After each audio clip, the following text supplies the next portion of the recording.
On today's part of my take, we have a twofer for the people. We have Pete Prisco, our good friend, NFL writer, Florida resident, Tebow film watcher, blocker on Twitter, Tebow hater. So we're going to break down. He covered Tim Tebow in his college days. He's obviously a Jacksonville native or a resident, so he is going to cover Tebow now. So we have him on to talk about Tim Tebow. We have the inventor of SlamBall. A little bit of different interview, kind of cool. SlamBall is going to be back. We're trying to ride that wave. We also have some Bob Baffert cleanup, some NBA talk, some hot seat cool throne, and we're going to finish with FAQs and some listener-submitted nut-tapping retirement stories after Monday's show, and we brought that up. Before we do all of that, Bright Cellars is back. Bright Cellars is the wine service that helps you find wines you love while making wine more accessible to everyone. Whether you're new to the wine world or you've been drinking wine for years, Bright Cellars pairs you with unique wines using their crazy accurate algorithm. Just take the 30-second quiz, let the wine magic happen, and they'll pair you 6 wines that fit your taste profile. I am personally not a huge wine guy, but I use Bright Cellar, and that is why you should use it, because I took the quiz and they sent me 6 bottles of wine that I absolutely loved. I absolutely loved them because they fit exactly what I was looking for in a wine. Bright Cellars sources their wines from all over the world: France, Portugal, Australia, South Africa, California, and many more. And the best part is that you do not, if you don't like the bottle of wine, Bright Cellars will work with you to include a replacement bottle in your next order. They want to make sure you're happy, and that is what Bright Cellars does. It's the wine subscription service that helps you find wines you love without the normal intimidation and wine pretentiousness you're used to. You don't have to be a sommelier. You can just be a regular person who likes to drink wine. Some sheesh. So do it right now. Take that 30-second quiz. And for all AWLs, we're giving you 50% off your first 6 bottles from Bright Cellars. Head to brightcellars.com/take. That's Bright Cellars, brightcellars.com/take to receive 50% off your first 6 bottle order. Grab your passport, a wine glass, and come explore the world of wine with Bright Cellars. Okay, let's go. Welcome to Part of My Take, presented by brightcellars.com. Use brightcellars.com/take. Put in that code. You get 50% off your first 6 wine bottles. Got to check out their 30-second quiz that will get you matched perfectly with the wine you will love. brightcellars.com/take. Today is Wednesday, May 12th, and Bob Baffert has finally admitted that he was set up by his veterinarian. Well, yeah, so he admitted that there was steroids in the medication that was given to the horse, but he didn't intentionally know that. He actually pulled, it's very funny, he pulled the old excuse that you hear in the NFL all the time, like, I took a supplement at the advice of one of my trainers, Correct. Not realizing what was in it. I should have done better work in figuring out exactly what the molecular compound was that I was putting in my system, but it was prescribed to me. I did not know that I was doing that. The guy at GNC gave me the protein shake. I had no idea that it could have steroids in it. Mm-hmm. That's pretty much what he said. This was, by the way, on Monday. We obviously don't do a show on Monday night, but Bob Baffert went back to the excuse bingo card. And I know that there's going to be a lot of people who hate Bob Baffert. I have fallen in love with Bob Baffert because he essentially just said, I'm just going to keep going with the excuses. I'm going to flood the zone. I'm a pitcher who doesn't have a great fastball, but if I can just throw strikes and get some ground balls, I might get myself out of it. He went with there was a barn worker who was taking cough medicine and peed on the hay, and then Medina Spirit ate the hay. It's very confusing when they refer to the barn worker because they call it a groom. Yeah. The groom was drinking cough syrup and then peed on the hay, which contained drugs. Correct. He said cancel culture is coming after Medina Spirit. Which I love that. I agree. It's just another cancel culture run amok, trying to cancel a goddamn horse. Well, it's happened twice at the Kentucky Derby. They canceled, True. Was it War Machine a couple years ago? Well, we canceled Nyquil. Nyquist. And Nyquil, the cough medicine. That's Listerquil. Yeah, Listerquil. But wait, was War Machine the guy that won? A lot of people, by the way, reached out, said that was a genius idea. Said also Barbara Barbacuffalo is what we called it, was also a genius. No, idea. no, not Barbacuffalo. That's totally different. This is Buffaque. Buffaque. They said, "Wow, you guys are geniuses." We're like, "Hey, you know what? You're right." But yes, so Nyquist got canceled by us. Who was the other one that got canceled? Was it War Machine at the Kentucky Derby? Who was the horse that won, but then they had to disqualify him afterwards? Oh, that was like a couple years ago. A couple years ago. Yes. So maybe this is the new thing. He went into Medina Spirit went into war mode. Yeah, he did. He got canceled. Maximum security. Maximum 2019. security. There we go. So I love Bob Baffert. I don't know where this is going to lead to. We're going to have Randy Moss on for the Preakness on Friday's show. Give us a couple picks and make sense of this. But either way, free Bob Baffert. There's a lot of things wrong with horse racing. Bob Baffert isn't one of them. Well, quoted by Bob Baffert. It's also funny that going into this next race, Bob Baffert he's self-imposed a suspension. So he's not going to the track because he doesn't want to be a distraction from the horse. He wants the horse just to go out there and run this race. I love it. So Medina Spirit is racing in the Preakness. As of right now. That's awesome. I love it. And I actually wonder, Good change. I actually wonder if there's a difference if Bob Baffert is like at the track. Is there something that a trainer is able to do like the day of the race besides give him steroids? Yeah, I think it's just the steroids. Just the steroids. Yeah, so the there'll be steroids. somebody else there. I think when you administering the see steroids. Bob Baffert, if you're a horse, you probably get a little fear.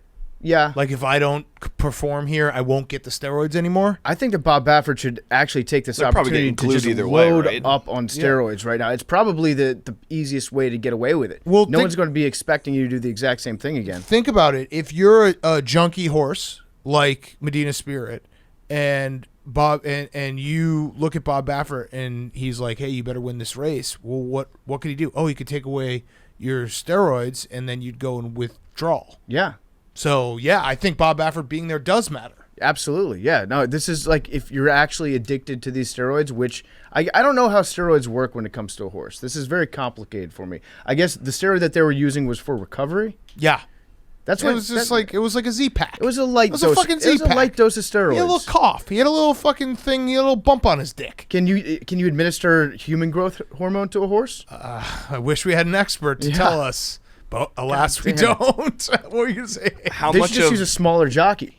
That's how you compensate for the fact that you can't use steroids anymore. Yes. How much of your newfound love for Bob Baffert comes directly from the fact that you won on 99%?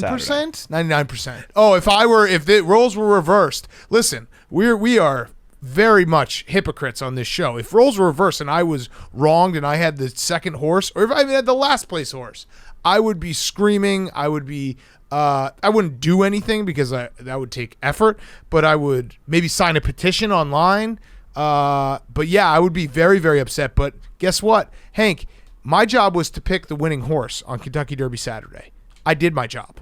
My favorite. What happened after is not my fault. I would be very happy with the goings on this week, regardless of if I won or not, just because I love public liars. Yeah. I love people that have no shame in lying, that are just out there trying, like you said, throwing everything against the wall. He doesn't seeing think what he's sticks. lying. No, he doesn't. No. As George Costanza said, it's not a lie if you truly believe it. So Bob Baffert just knows that Bob Baffert is a hell of a good trainer. Right. And he can't possibly be guilty of what he's been accused of for the last 40 times that his horses have been accused of using steroids. Correct. It's not his fault. I can see that there's a pattern there, but it's not Bob Baffert's fault. No. Says Bob Baffert. Says and so, Bob like, Baffert. anytime you can get in front of the media and just lie to such a ridiculous degree, I actually, in a weird way, gain a little bit more respect for you. Yeah, absolutely. He's just going up there and being like, I'm going to keep going. Again, flooding the zone and hoping one of these sticks. And guess what? All of them have stuck with me. I could go, I'll defend Bob Baffert to the end of the earth because I have more than enough excuses for him. Mm-hmm. And again, this is because I won money on Kentucky Derby Saturday. I have something that says what steroids horses can use. Okay. There's 4. I don't know why Hank said. Well, I mean, you don't really have to worry about Hank's feelings. The Federal Drug Administration allows 4 steroids: Winstrol, Equipoise, Durabol, and testosterone to be administered to horses. That's a lot of drugs that horses are allowed to take. So every horse Winnie's that we like see, the old school shit. That's what I took. They're drinking like the greeny coffee that they used to do in baseball back in the day. Horses, every horse that you see out there is a junkie. Yeah, Hank. So you used to take Winstrol. Do you think you could have won the Kentucky Derby at your peak? Honestly, probably, yeah. Okay, well, there he goes. So it is clearly a performance enhancer. All right, other news. I mean, we'll. I'd have to be riding the horse, obviously. Yeah. Yeah, right. But you could have won it. Right. Yes. Just the pure rage. Randy Moss will give us some picks on. He picked Medina Spirit, or he told us a story. So I don't know. Maybe he'll pick him again. What a story it would be if Medina Spirit won. The Triple Crown? Yeah. I would love it. So Bad boy. Would there be an asterisk next to it? Yeah, I think there already is. It's almost more impressive if you're able to overcome cheating blatantly and still win the Triple Crown. Mm-hmm. Yeah. I have no idea why this horse is allowed to race this weekend, this junky horse. I think, I don't either. I feel like it's going to get pulled to the last second, but we shall see. So the other things we had, NBA, we're getting close to the end of the season. This does feel, if you watch the NBA like every night, it feels like everyone's just ready for the playoffs to start, myself included. But we had two big news stories. One was Russell Westbrook broke the triple-double record. Mm-hmm.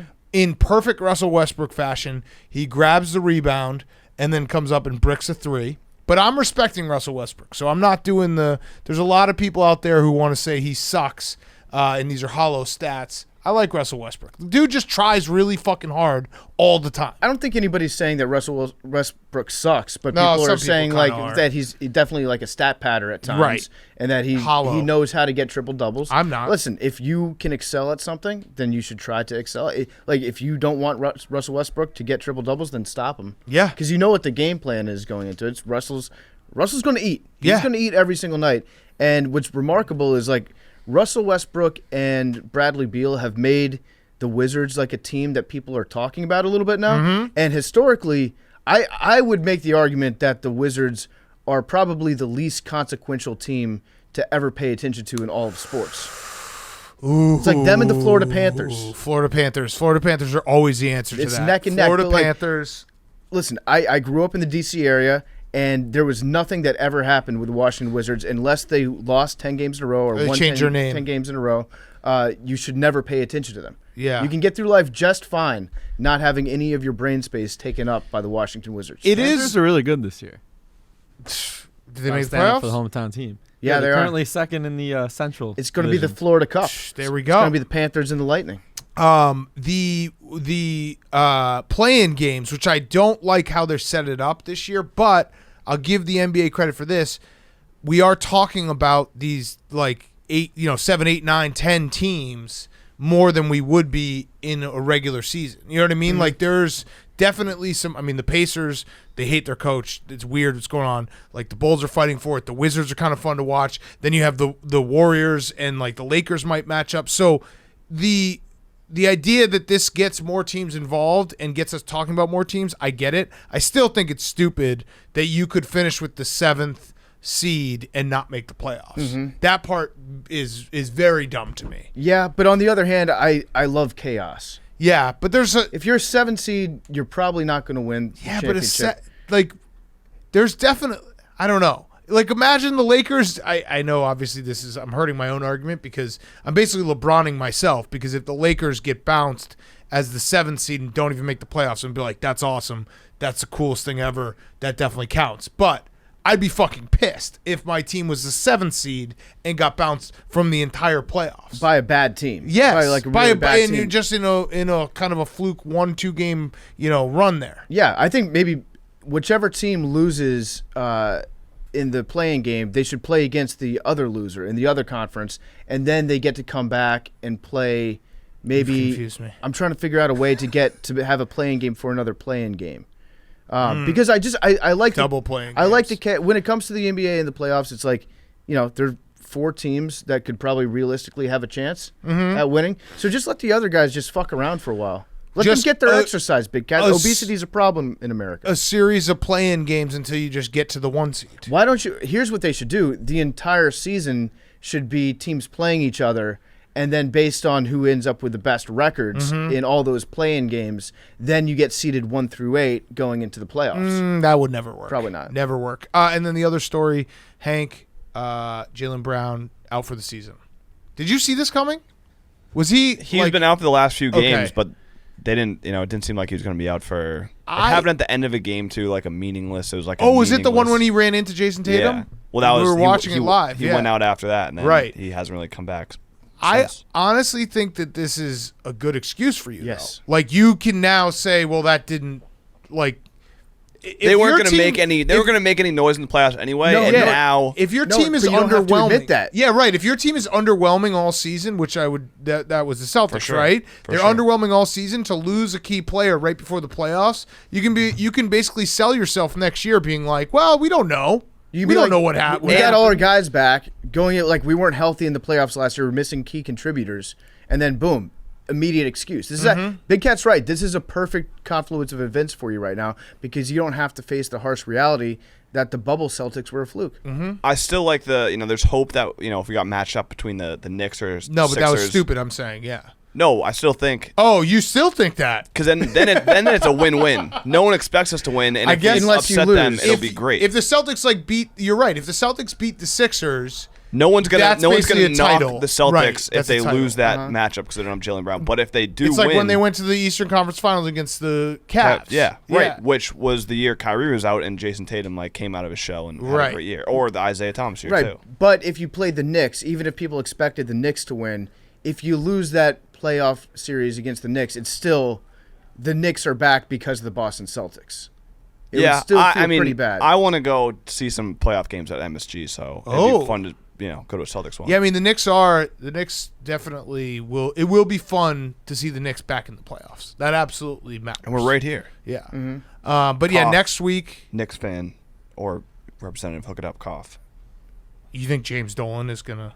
He should. After what you did at Madison Square Garden during the dog show. I'm pretty sure Clem actually hissed at him in real life. He went up to him, saw him in public, and went right at him. That happened. That's crazy. I'm pretty but sure I respect it. Yeah. Oh, I totally respect it. Knicks fans have every right to be salty against James Dolan, but yeah, I don't think James Dolan's going to be like, oh, let me hook these guys up. Has he been playing in his band recently? I haven't heard too much about James Dolan and the Kazoo. the Kazoo. Yeah, I really need James to get some Dolan more. and the Kazoos. If you're a fat kind of goofy galoot. There's one thing that you have to not do on stage, and that's play a kazoo. That's literally the only thing that's expected Completely of you. makes it illegitimizes your music ability. It's the worst thing for anybody to do publicly. The only thing You worse can't could be respect a person, a recorder, after you watch them play the kazoo. Yeah, a recorder playing hot cross buns. I even think a kazoo's worse because you got the buzz, you got the spit going everywhere. Although when a kazoo solo like a hits, penis. dude, when it hits that extra level, it kind of. Is there somebody that's like the GOAT kazoo player? I would assume like Rafi, right? The children's guy, music guy. The commercial, Baby the guy Beluga. who's outgoing. Yeah, Baby Beluga. Yeah, the Deep Blue Sea. Yeah, there's other ones. I've listened to all of them. Let's see, best kazoo player. He's got to be up there. Imagine if Bob Dylan started with the kazoo. That's actually why his career took a while to take off, and then he one day switched the harmonica. He started emulating the sound of the kazoo with his voice. So yeah, there's no real greatest kazoo player. Basically, how it's ranked on YouTube is just the most recent person to play the kazoo in a talent show TV. So we could possibly become the greatest There's kazoo a video. players.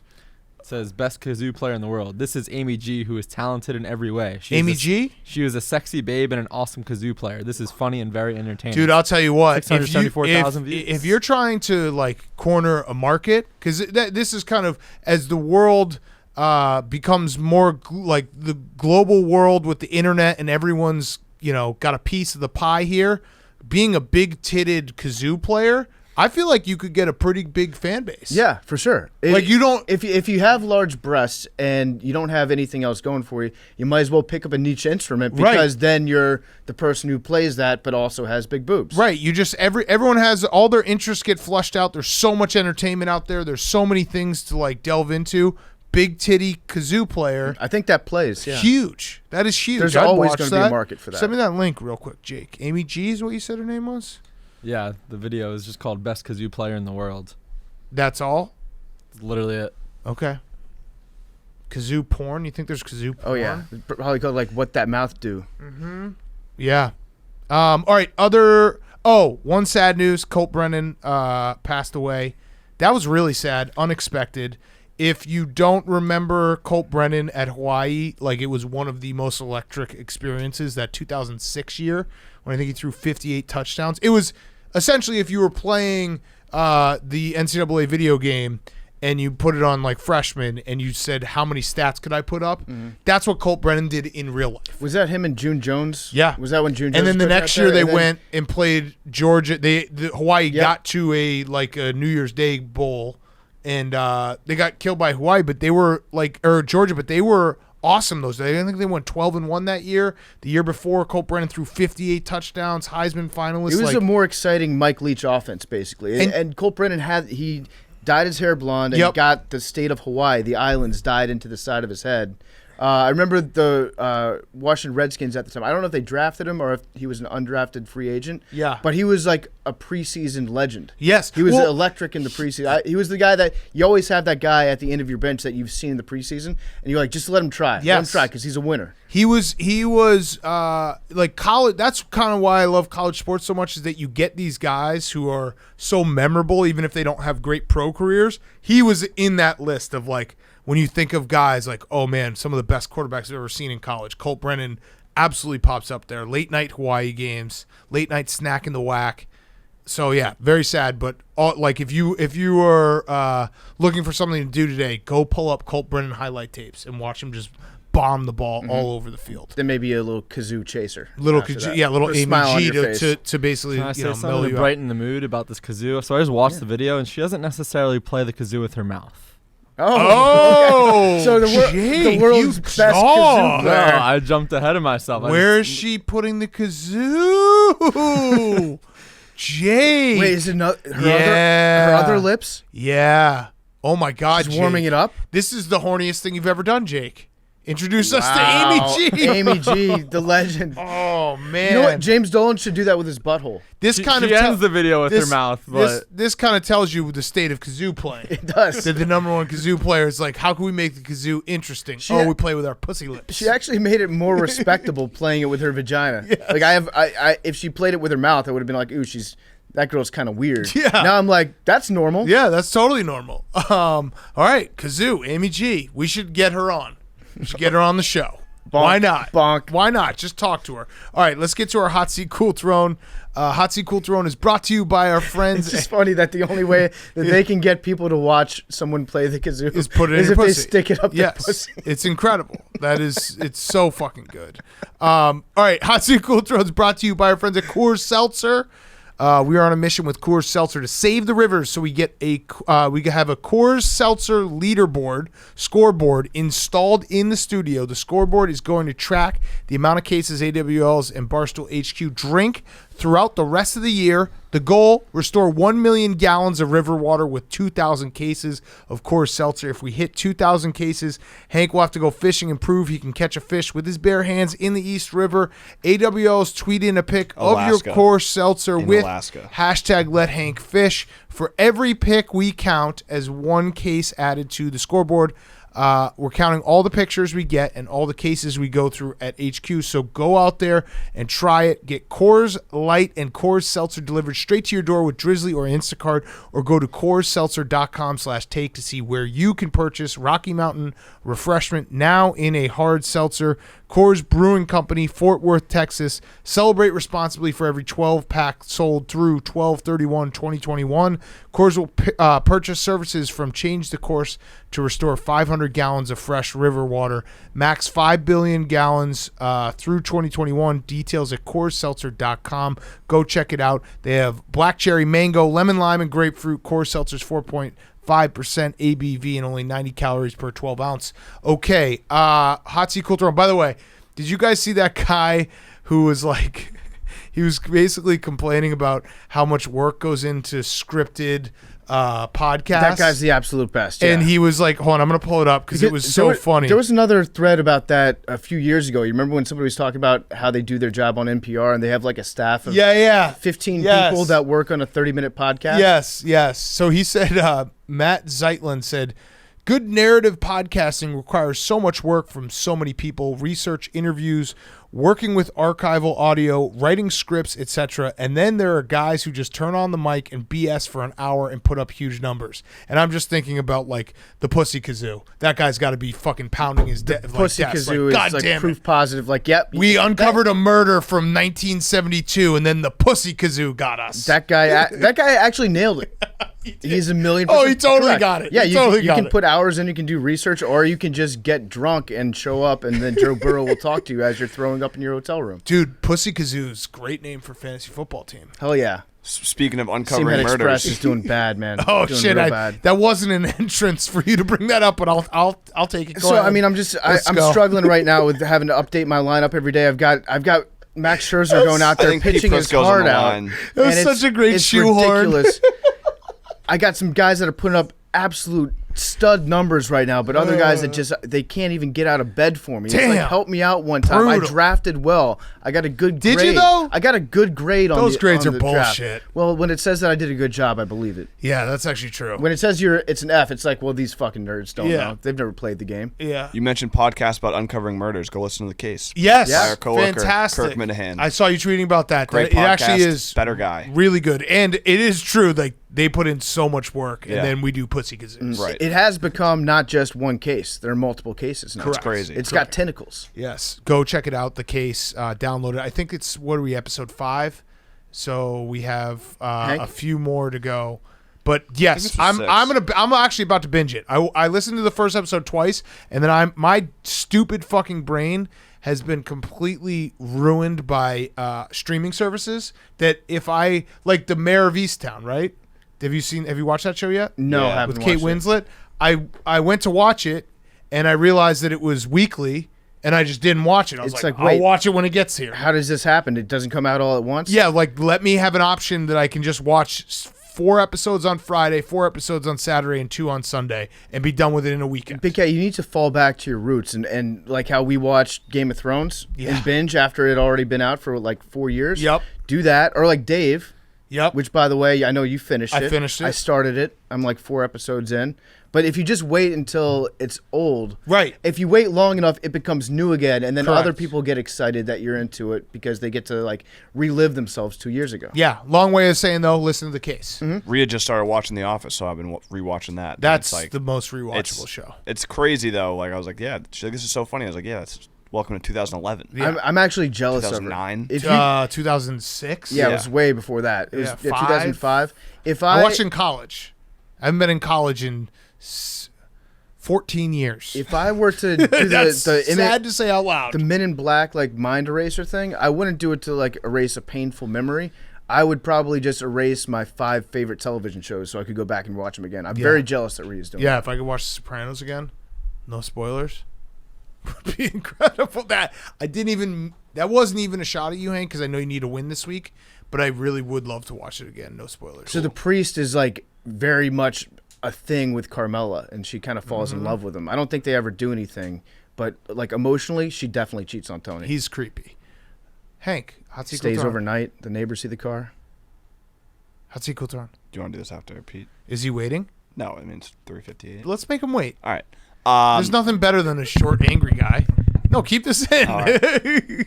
He's gonna be fired up. We're basically like sticking him in a rocket and just whooshing him around, and then we're gonna shoot him out of the cannon. We're gonna get him dizzy. My hot seat is Oakland. They Okay. lost the Raiders. They lost the Warriors, and now they're going to lose the Athletics. Probably, unless I think like Oakland plays ball with the new stadium, which it seems like they're not going to. This sucks. So yeah, hot seat Oakland. That's tough. That's tough because I feel like the Athletics were a team that had like deeper roots there than Moneyball. Moneyball. They didn't.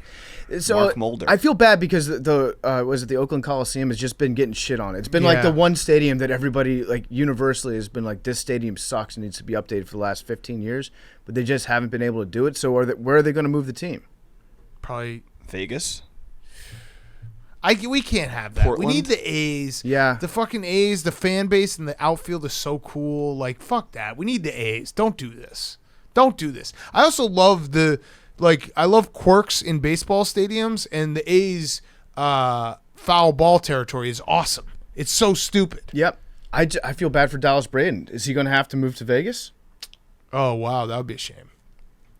I think he'd be fine. I think he'd do fine. Hank, your cool talk? My cool throne is this league, NBA Twitter, players fighting with each other. Bradley Beal and Ken Bazemore.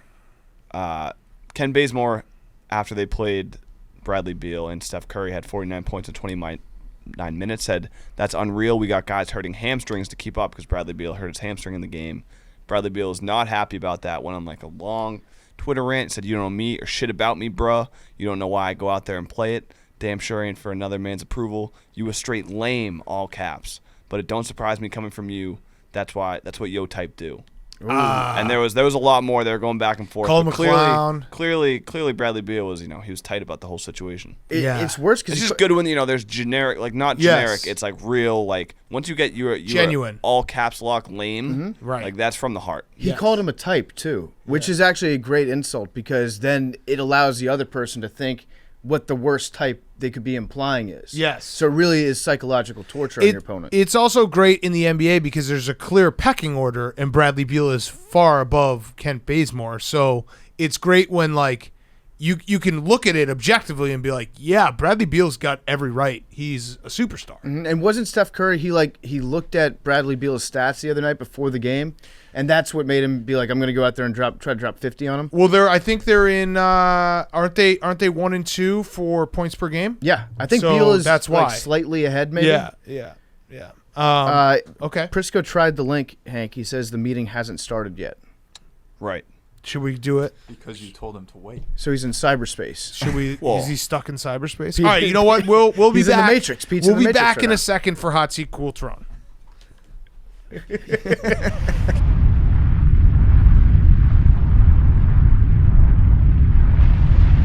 Okay, we're back. Pete was awesome. He's coming up in a second. Ridiculous human being. I love Pete. Hot Seat Cool Throne. He was getting more and more angry just being stuck in cyberspace. Also, if you are blocked by Pete, make sure you listen because we have a special offer for people. PFT, Hot Seat Cool Throne. Also, can I have your computer charger because my computer's about to die? Yeah, here's my computer charger. Thank you. My hot seat, they're literally hot seats in Vegas, hot commodities. We talk about them a little bit with Pete at the end, but Allegiant Stadium has unveiled what their indoor seating capacity is going to look like. They're going to have a straight-up club in the end zone. I saw that. There's going to be a DJ set up. There's going to be bottle service. It's going to be, I think is it going to be lit? It's going to be so lit. Litty. Well, I think they think it's going to be lit. I'm excited to see what the personnel of people that actually go are. What does that mean? I hope it's like older guys. You know what I mean? I think they're expecting club-going people to go. It's going to be True Religion jean wearers. But it's going to be more, older football fanatic, rich Raider fans. I hope. Right. Maybe not. Right. I would love to see the black hole in that club, like wearing the gorilla suits. Like I want to see wearing Pete the spike- Prisco and yeah. us in those seats. I actually, not actually like club going, hot people. I actually Right. think that we should go Me for too. for content. 100%. Sure. We should go to the game for content, and I think that we should get maybe strippers, but for content, just to be like, hey, this is the biggest Vegas type party that we can have in the end zone. Mm-hmm, for content. For content, show up with. You think Mark Davis is going to be a go-go dancer? Well, Wednesday is tomorrow. Today, as you're listening to this, the schedule will release. Yes. So we'll pick a Monday Night Football game. Hell yeah! Schedule release day is one of my favorite days, but this year is going to be a little bit different Because there's 17 games? because there's 17 games. So it's always we're going 10-6. So do you think it's Yeah. going to be we're going 11-6, or do you think people are going to be like we're going 10-7? The there also is not going to be a doubleheader Monday Night Football Week 1. Sucks. So You bad. see news about the Bears? What? Sunday Night Football, Week 1 against the Rams. Really? Yeah. Why would they do that? For Ask ratings, Adele. for part of my take to help Why our show. would they do that? Andy Dalton. Matt Nagy's going to start Andy Dalton. So I think, like, if we can take a real quick detour into Bears quarterback talk, I think that there's a good chance Justin Fields starts Week 1. I do too. I hope so. I think but there's- then again, They're doing the thing where they say, like, Andy's Yeah. our guy, and we want Justin Fields to learn behind a veteran. No, yeah. And then after, like, 2 practices, it's going to be like Justin Fields is clearly superior. I want Justin Fields to start Week 1. Absolutely. No ifs, ands, or buts. I do not want to. No offense, Andy Dalton, nice guy. I don't want him, especially Sunday Night Football now. Come on. Come on. Just a couple things I'm looking for in the schedule. I need the Jaguars Titans to play that Thursday Would be night nice. game. Would be nice. It would really just be nice. Yes. And then besides that, I just like seeing exciting teams in primetime like everybody else. I don't want to see Cowboys Giants playing a primetime game this year. That would honestly make my week. Yes. All right. Your cool throne. My cool throne is it's kind of like I don't know if I should bring this up, but the early 2000s, Baffert, back together. Well, actually, Ben funny Affleck. you bring that up, PFT. That's Jennifer my hot Lopez. seat because Ben Affleck was tampering. Ben Affleck, it was reported, was texting J-Lo in February when J-Lo and A-Rod were still engaged. That is illegal. That is tampering. Lock him up. Lock him up. Lock him up. Lock him. Jake, help me. Lock him up. Fuck, Jake just out with me too. Have you seen Jiggly? I It's think wonderful. It's pronounced Geely. It's wonderful. I actually don't know. It's how a great it's movie. I pronounced. hope they do a sequel. Tampering. You can't do that. Bro code. Guy code. Come on. Yeah, but Ben Affleck's the Guy ultimate code. Boston guy. Go fuck Naveen or whatever. The chick who blew him up. I know one thing That was for such certain, an awesome video. and that's that A-Rod would never, ever cheat. Well, I was going to say text somebody Or who's in a cheat. relationship first Or and cheat. foremost, or cheat. So These Boston, New As- York, the color, Tampering. the waters run deep. Tampering. I'm sad. All right. That was my hot seat. That was your cool throne. well, just the early 2000s in general, because we also got Chris Berman back on ESPN. Happy birthday yesterday. Yep, happy birthday. Well, it was his birthday. Yep. When they announced the contract. I think so. Yeah. Good job, Chris. Yeah. Great job. Kenny Mayne's gone though. That Rip. sucks. Yeah. We'll hire him. My cool throne is Prego pasta sauce because that video that went viral of that chick just dumping all of the pasta sauce and spaghetti and meatballs on the countertop. I think that's what she does. that though. chick I know, knows what it's she's doing. so she, funny. She did it with nachos. Yeah. When Yeah. she made like the ice cream cone out And of people nachos. get so mad about it every time. People just So mad. People love to get mad about food online. Yeah. It's their favorite activity to do. Also, that's like the suburban, like mom version of a cocaine party, right? Just a lot of spaghetti sauce. Yeah, just on the countertop. Yeah, I would say like white wine. Yeah. Should have done like they should have had like a ice luge for white wine set up next to it. That would be Hilarious mom. video and Mom also goals. just very funny. Like those are the videos that just tells you are people just taking everything online way too seriously. Like that was just a fucking ridiculous troll video. The answer is yes. They Yes, are. all they the are. time. They're getting very upset. A lot of people think I actually drink mayonnaise eggnog. You do. Well, that's beside the point. I did it. I put it up there as a troll, which I also happen to enjoy, Right. but it was just a troll. Right. It was just a joke. It's Yeah. a prank. Learn a prank, folks. Jake, the alpha in the room. How's it going? Any update? Can I get you anything? We've got $51 in the quest to get Hank a new butt. That's it? Yeah, $51. I don't think people know how to use the Twitter tips thing. And I Googled how much it would cost to get butt implants. Yeah. It's about $5,000. Okay. So we're not really there, but Yeah. We can go cheek by cheek though. true. get So $2,500. Top of the left cheek. one first. Yeah. Yeah. Hank, there was a rumor that you made up a doctor's appointment yesterday. As soon as Jake showed up, you just left the office. No, I mean, I said on Sunday I was feeling under the weather. So he walked in and you just got up from your desk and walked out. No, I mean, listen, the people are, really, really reaching for conclusions. I said I'm on the record saying I was feeling under the weather. I went and got my third vaccine shot yesterday. Just wanted to make sure. Yeah, top you off. So yeah, One sorry for for the being road. safe. Also, go Sorry for being make safe. sure you watch Stool streams Thursday, on Thursday. The Jake doing his great job as announcer went to interview Dave, and Dave made Tommy stand as security guard in case Jake got aggressive with him. It's smart. It is very smart. Jake, it's like that tiger that was on the loose in Houston. That's basically what we have prowling the office here with Jake. I'm scared. I'm scared. The people Put me asked for shirts. I think they're coming. So we'll Has to see. be. I'm the best one here. That's We'll what the see. shirt gonna say. No. What's it gonna say? Best in the office. I'm the best one here. Should be it. I'm not. I know it. I'm not going to make any suggestions. No, do it. No, Do it, no, Hank. No, do it's it. all right. Do it. No. Do it. What should it be, Hank? No, you guys are The smart step over? guys. You'll Should it be figure the it out. step over? No, it's copyright. Hank getting stepped over? Copyrighted. Yeah. What's your that's right. suggestion? Don't you worry about it, Jake. Oh. All right, Jake. What's your hot seat cool throne? Hot seat is flopping. In college hoops, they are going to now assess the technical if you are caught flopping instead of a warning. That's going to be fun to decipher. Yeah, that sounds like a hornet's nest, honestly. And plus, I don't have any faith in it actually being upheld because college refs love to call charges. It's their favorite That's thing to do. the recommended from the NCAA rules committee. So it's not official, but it's leaning that way. That could get it ugly. What does that mean for the zone? Is that good or bad for the zone? What does that mean know. for Brad Davidson's 7th year? Good point. That's really what I'm thinking about. Okay. Then cool thrown is J. Cole. He is playing in the Rwandan Club Basketball Africa League. Ooh. So Okay. taking his talents to Africa. Maybe we can get him in SlamBall, Yeah. which is that'd coming be up. sick. Or Yeah. if he was coming up. Yeah. So we'll Remember see. when didn't Master P almost make the Raptors? I feel like he tried out, right? Did he almost make it? I think if you can just get one picture of you in the jersey, like in the practice, you basically made the team. Nelly had it right. Nelly would just show up to all the Rockin' Jocks on MTV and just dominate, no matter what sport it was. It's like Nelly was always the king of all the celebrities out there. Maybe that was, we're going to talk about Tebow right now with Pete Prisco, but maybe that's just all he wanted to do. Get another jersey on, have everyone be like, oh, yeah, he was on that team. That's actually genius.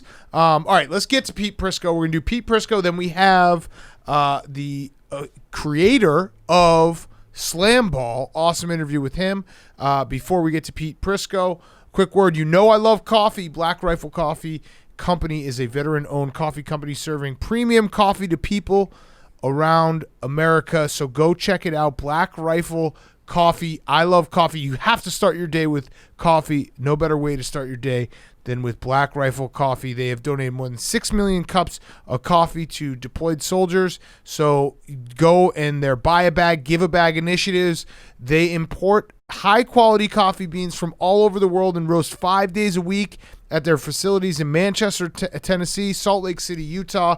The team at Black Rifle Coffee is continually researching and experimenting with new roasting methods and coffee origins. The best way to enjoy Black Rifle Coffee is by joining the coffee club. You pick your perfect roast, how much and when you want delivered to your door, and they take care of the rest. It's free to sign up, and you get free shipping, discounts on partner brands, and early access to new products and club-exclusive products. So go check them out at blackriflecoffee.com/take. Use code TAKE today and get the freshest coffee in America shipped to you. That is blackriflecoffee.com/take, blackriflecoffee.com/take. Do it right now and get yourself going with some Black Rifle Coffee. Okay, here he is, Pete Prisco. Okay, we now welcome on our good friend. It is Pete Prisco. You can find him on CBS. He's a senior NFL columnist for CBSSports.com. It says it in his Twitter, which most of the people listening right now are probably blocked.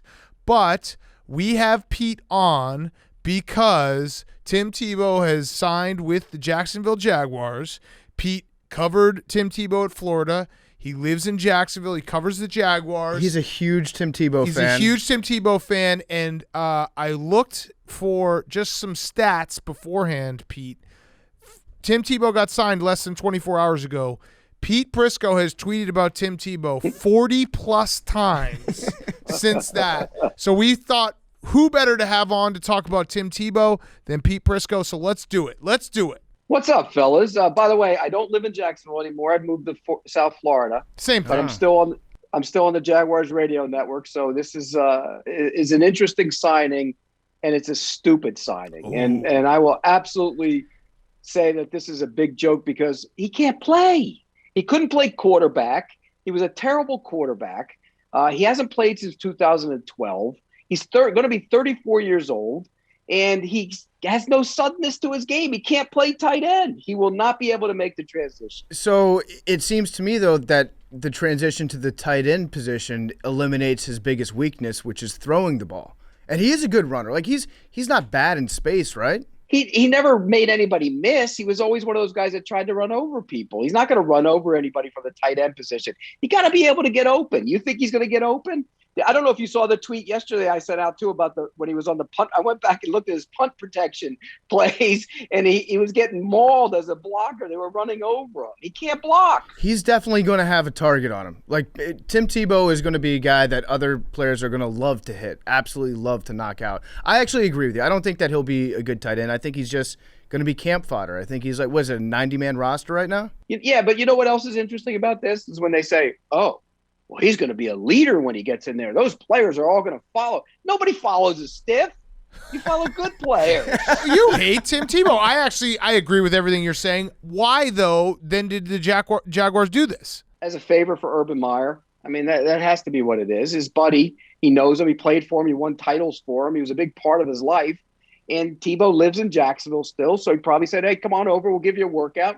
He probably looked okay in the workout because he's in great shape, but he's not going to be able to play tight end in the league. And I just don't understand it. All the goodwill that they've built up in the last 3 months or 4 months, think about it. That franchise has been beat to hell since it came into the league. You get a coach like Urban Meyer, you get a quarterback like Trevor Lawrence, and now you bring in Tebow, and all that does is it kills all the goodwill you've had in the last couple of months. Okay, counterpoint. And I do agree that Tebow's not, it's all just a circus act at this point. But counterpoint, Urban Meyer has forgotten more football than you ever knew. True. I don't think there's any doubt about that. But it doesn't mean they don't make it doesn't mean they don't make mistakes. They all make mistakes. Uh-huh. But what if he sees something you don't know? What if he's got something that you don't know, and he's got some kind of plan in place for Tim Tebow that you can't figure out? Will you at least apologize then? Oh, I will say I'm wrong. I've said I'm wrong before. I said Christian Ponder would be better than Cam Newton. I was wrong. Stinks. Maybe the worst quarterback ever drafted. Ever. Oh, he was terrible. Oh, terrible. bad. I get it. So bad. Really disgusting individual. But here's the thing about the Tebow stuff is sell tickets. If you draft Trevor Lawrence, you're going to be a good team. You're going to sell tickets. Trevor Lawrence, if you could take him off the field, can you imagine if they take him off the field to put that gimmicky crap in on the goal line? Trevor Lawrence moves better than Tim Tebow does. Why would you do that? I don't know, but counterpoint to what Big Cat said. Yeah, it's a circus act, but circuses are fun. People go to circuses. Good point. I like watching circuses. So at the end of the day, it's probably a net benefit to have people talking about the Jaguars, right? You probably go to the circus to watch the elephant take a dump in front of everybody. That's probably why you go to the circus. I don't know what that means, but yeah, I would. You've never been in a circus where the elephant walks by and he takes a big giant dump in front of everybody? I mean, what do you go for? The clowns? I go for somebody stepping in his dump. I like the Tigers. This is NFL football. Yeah, this is not NFL football. This is a joke. And here's the other thing. Somebody, and I can't remember who said it on Twitter. It might have been Jeff Legwold, who I've known Jeff for years, but he said he was around when Tebow was in Denver. He covered that thing. It takes away some of the pressure it might take away some of the pressure off of Trevor Lawrence. True. And then focus, if you drafted Trevor Lawrence first overall and he can't handle the pressure, then you drafted the wrong guy. Wait, but there's two things at play here. We're not saying he can't. Now I'm arguing for Tim Tebow, which I hate that I'm doing this. Let's go. The argument would not be that Trevor Lawrence can't handle the pressure. The argument is, can you make Trevor Lawrence's job even a little bit easier? And if the answer is yes, why wouldn't you do that? How does it make his job easier? Because everyone's going to be talking about Tim Tebow. I don't, for about a week. Listen, all right, here's I'm going to give you a little hypothetical.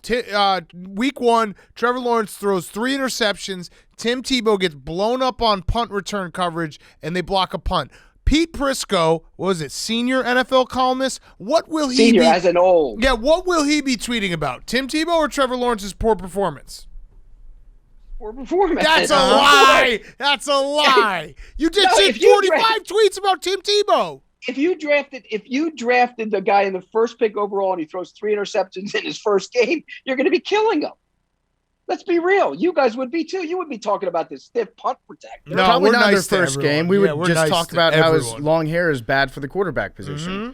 But what about this, Pete? What if they're bringing Tim Tebow in because, the old saying, the only way that you can truly master a skill is to teach it to somebody else? What if Trevor Lawrence, one of his assignments is like, teach Tim Tebow to throw for greater than 45% completion percentage. And by then teaching Tim Tebow, Trevor Lawrence has become a better quarterback. Yeah, I think you're reaching for something here. Can Trevor Lawrence teach him not to throw like this? I mean, that's hard to do. You can't teach that. Okay, what about this, Pete Prisco, senior NFL columnist? What about Urban Meyer understanding the importance of having a Heisman Trophy winner on the roster, something Trevor Lawrence did not do? Nobody gives a crap about your college trophies. I do. I bet on Trevor Lawrence to win the Heisman, and he didn't win it. Well, see, now that impacted your life. No, but you said nobody cares about it. I care. Nobody in the locker room cares about your college trophies. I got to get in the locker room. Nobody who's playing with him cares about his college trophies. Nobody does. And they don't care about your religion. They don't care about anything else. Just line up and play and show to me that you could be a productive player and help me win games. Period. End of story. So is there any chance Tim Tebow makes a roster? 0% chance? Zero. That's a low None. number. Okay. Okay. I'd go even lower if I could. Pete, you have to eat your column. No. PFT. Because that's a guarantee. That's a Prisco guarantee. I got something better. If Tim Tebow makes the roster, PFT and I both get to nut tap you. No, I'm not letting anybody do that. Why? Because you keel over and you can't breathe. I saw you in the video the other day. What do you do? What are you two doing to each other? That was a long time ago. That was Pete makes the claim 3 years ago. So our mutual friend Will Brinson tipped me off to this. Pete makes the claim that he never has been nut tapped or nut tapped anyone, which leads me to believe you have no friends. No, I have friends. We just didn't nut tap each other. I'm not touching you. I don't want to go down there. I don't want to hit you there. A, and B, if you hit me there, I'd probably chase you around the school when we were in high school. It honestly sounds homophobic. No, it's actually. I just don't want. What you? I touched another man's penis. Oh, I hope nobody thinks I'm gay. You're hitting him. It's the straightest thing you can do. Just hit him in the mouth. Okay, right. So wait, Pete. I think it's because you actually would be great at nut tapping, though. You realize that? Like you're so short that no one would be able to hit your balls. They might be able to. They what, with their foot? Yeah, down low down there. They kick at my ankle and you get them. All right, Pete, what about this? It is funny how like people do treat Tim Tebow like he's America's little special boy and that he can do anything. Like if Tim Tebow wants to play baseball, he can play baseball. If you want to be president, Tim, sure, you're America's special little dude. You can do whatever you set your mind to. What about the fact that it's a testament to that you can do anything that you want in terms of your goals as long as you have like a hard work ethic, a clean conscience, and a shitload of dirt on Urban Meyer for all the stuff that he swept under the rug when he was a head coach at Florida? Now you're talking. Now I think you might be on to something. That's the reason, right? Yeah. He's got all the details and all the dirt on everything that went on there. Maybe that could be. You never know. But you know what? Tebow's not the kind of guy that's going to let that out anyways. He you know how he is. It was in the locker room. I'm not telling anybody. He's not telling anybody that. I don't look. You can't. Your dreams are great. You thought you could play baseball. You couldn't hit. You thought you could play quarterback. You couldn't throw. Now you think you're going to play tight end and you have no suddenness. Just get on with your life. You're doing you're on TV. You do good things in the community. You do stuff. You used to go on missions to the Philippines and do circumcisions back in the day. That's basically the same thing as a nut tap. Yeah, only now those kids are now about 19. They're about 19 and they're waking up going, "Oh my gosh, what happened to me?" Yeah, I wish he was an NFL player. I hope his accuracy was better at that than it was at throwing it. So I agree with everything you're saying. I think it's just a joke.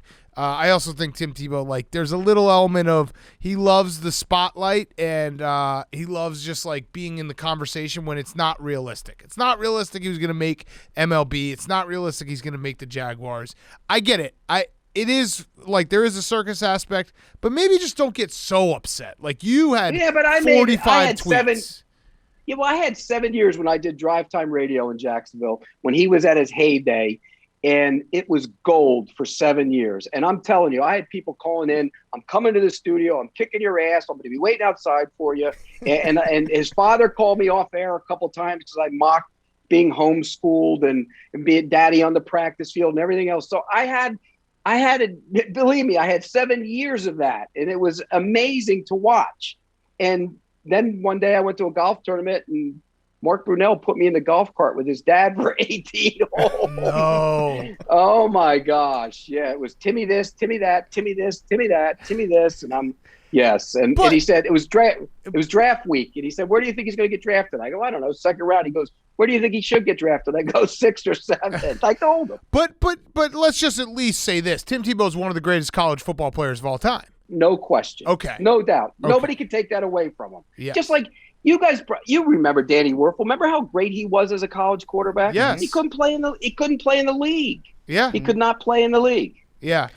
Go ahead. I was just going to say, when it comes to Tebow in Jacksonville, when you were there, there's a bunch of pictures from that one rally that they had outside the stadium where it was Tebow to the Jaguars, why not? I think that's what the name of the entire movement was, because the Jags were so bad at the time. This is pre-Blake Bortles, by the way, so before the golden era. And they were just like, why not? What's the worst thing that can happen? There was a plane that flew overhead with a banner saying, please sign Tim Tebow. You were out there with the Tebow lovers, and you were wearing the jorts. That's where those pictures came from. They weren't jorts. They were. They're the jorts that you can fit an iPad into with the giant pockets on them. They had a pocket, but I told you before, those were not jorts. I've never worn jorts, ever. I promise you. They were not jorts. There's photographic evidence. What were they? They were like fishing shorts, is exactly what they were. And were you fishing? No, I was walking into the building. Did you get a chance? Have you ever met Tim Tebow? Briefly. How'd that go? But hello, niceties. I mean, look, I'm nice. I'm not going to be mean to him. He's not going to be mean to me. You're not nice. All right, wait. I am nice. I know you're not. That's why we love you. Let's talk about. I want to talk about two other things in the league real quick. Aaron Rodgers, is he going to be on the Green Bay Packers Week 1? He will be. They're dug in, and they should be dug in. Why would you trade him? Why? Because he doesn't want to be there? Look, I love Aaron Rodgers. I think he's a great player. He had a wonderful season, but you signed a contract. Yes, you want more money. If they offer you to make you the highest paid player in the league, which I think they're willing to do, at least the high, in terms of the structure of the contract, then why not sign it and go play? What's your end game? Where do you want to go? What's the best case scenario for you? He's not going to the 49ers now. He's not going to the Rams or the Chargers. So where's he going? The Raiders? Is that a better situation for him? No, it's not. The Broncos? Maybe, but do you want to be in Denver?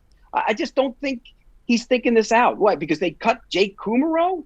A quarterback shouldn't have any input into who's being cut and who's not being cut. They're his buddies. When you cut your buddies, look, they go. Guys are going to go. He should not have the input on that. He will play for the Packers. Why do you think that he doesn't want to be in Denver, even though he says that he does? No, I don't think that he doesn't want to be in Denver. I'm just saying, is that a much better situation than Green Bay?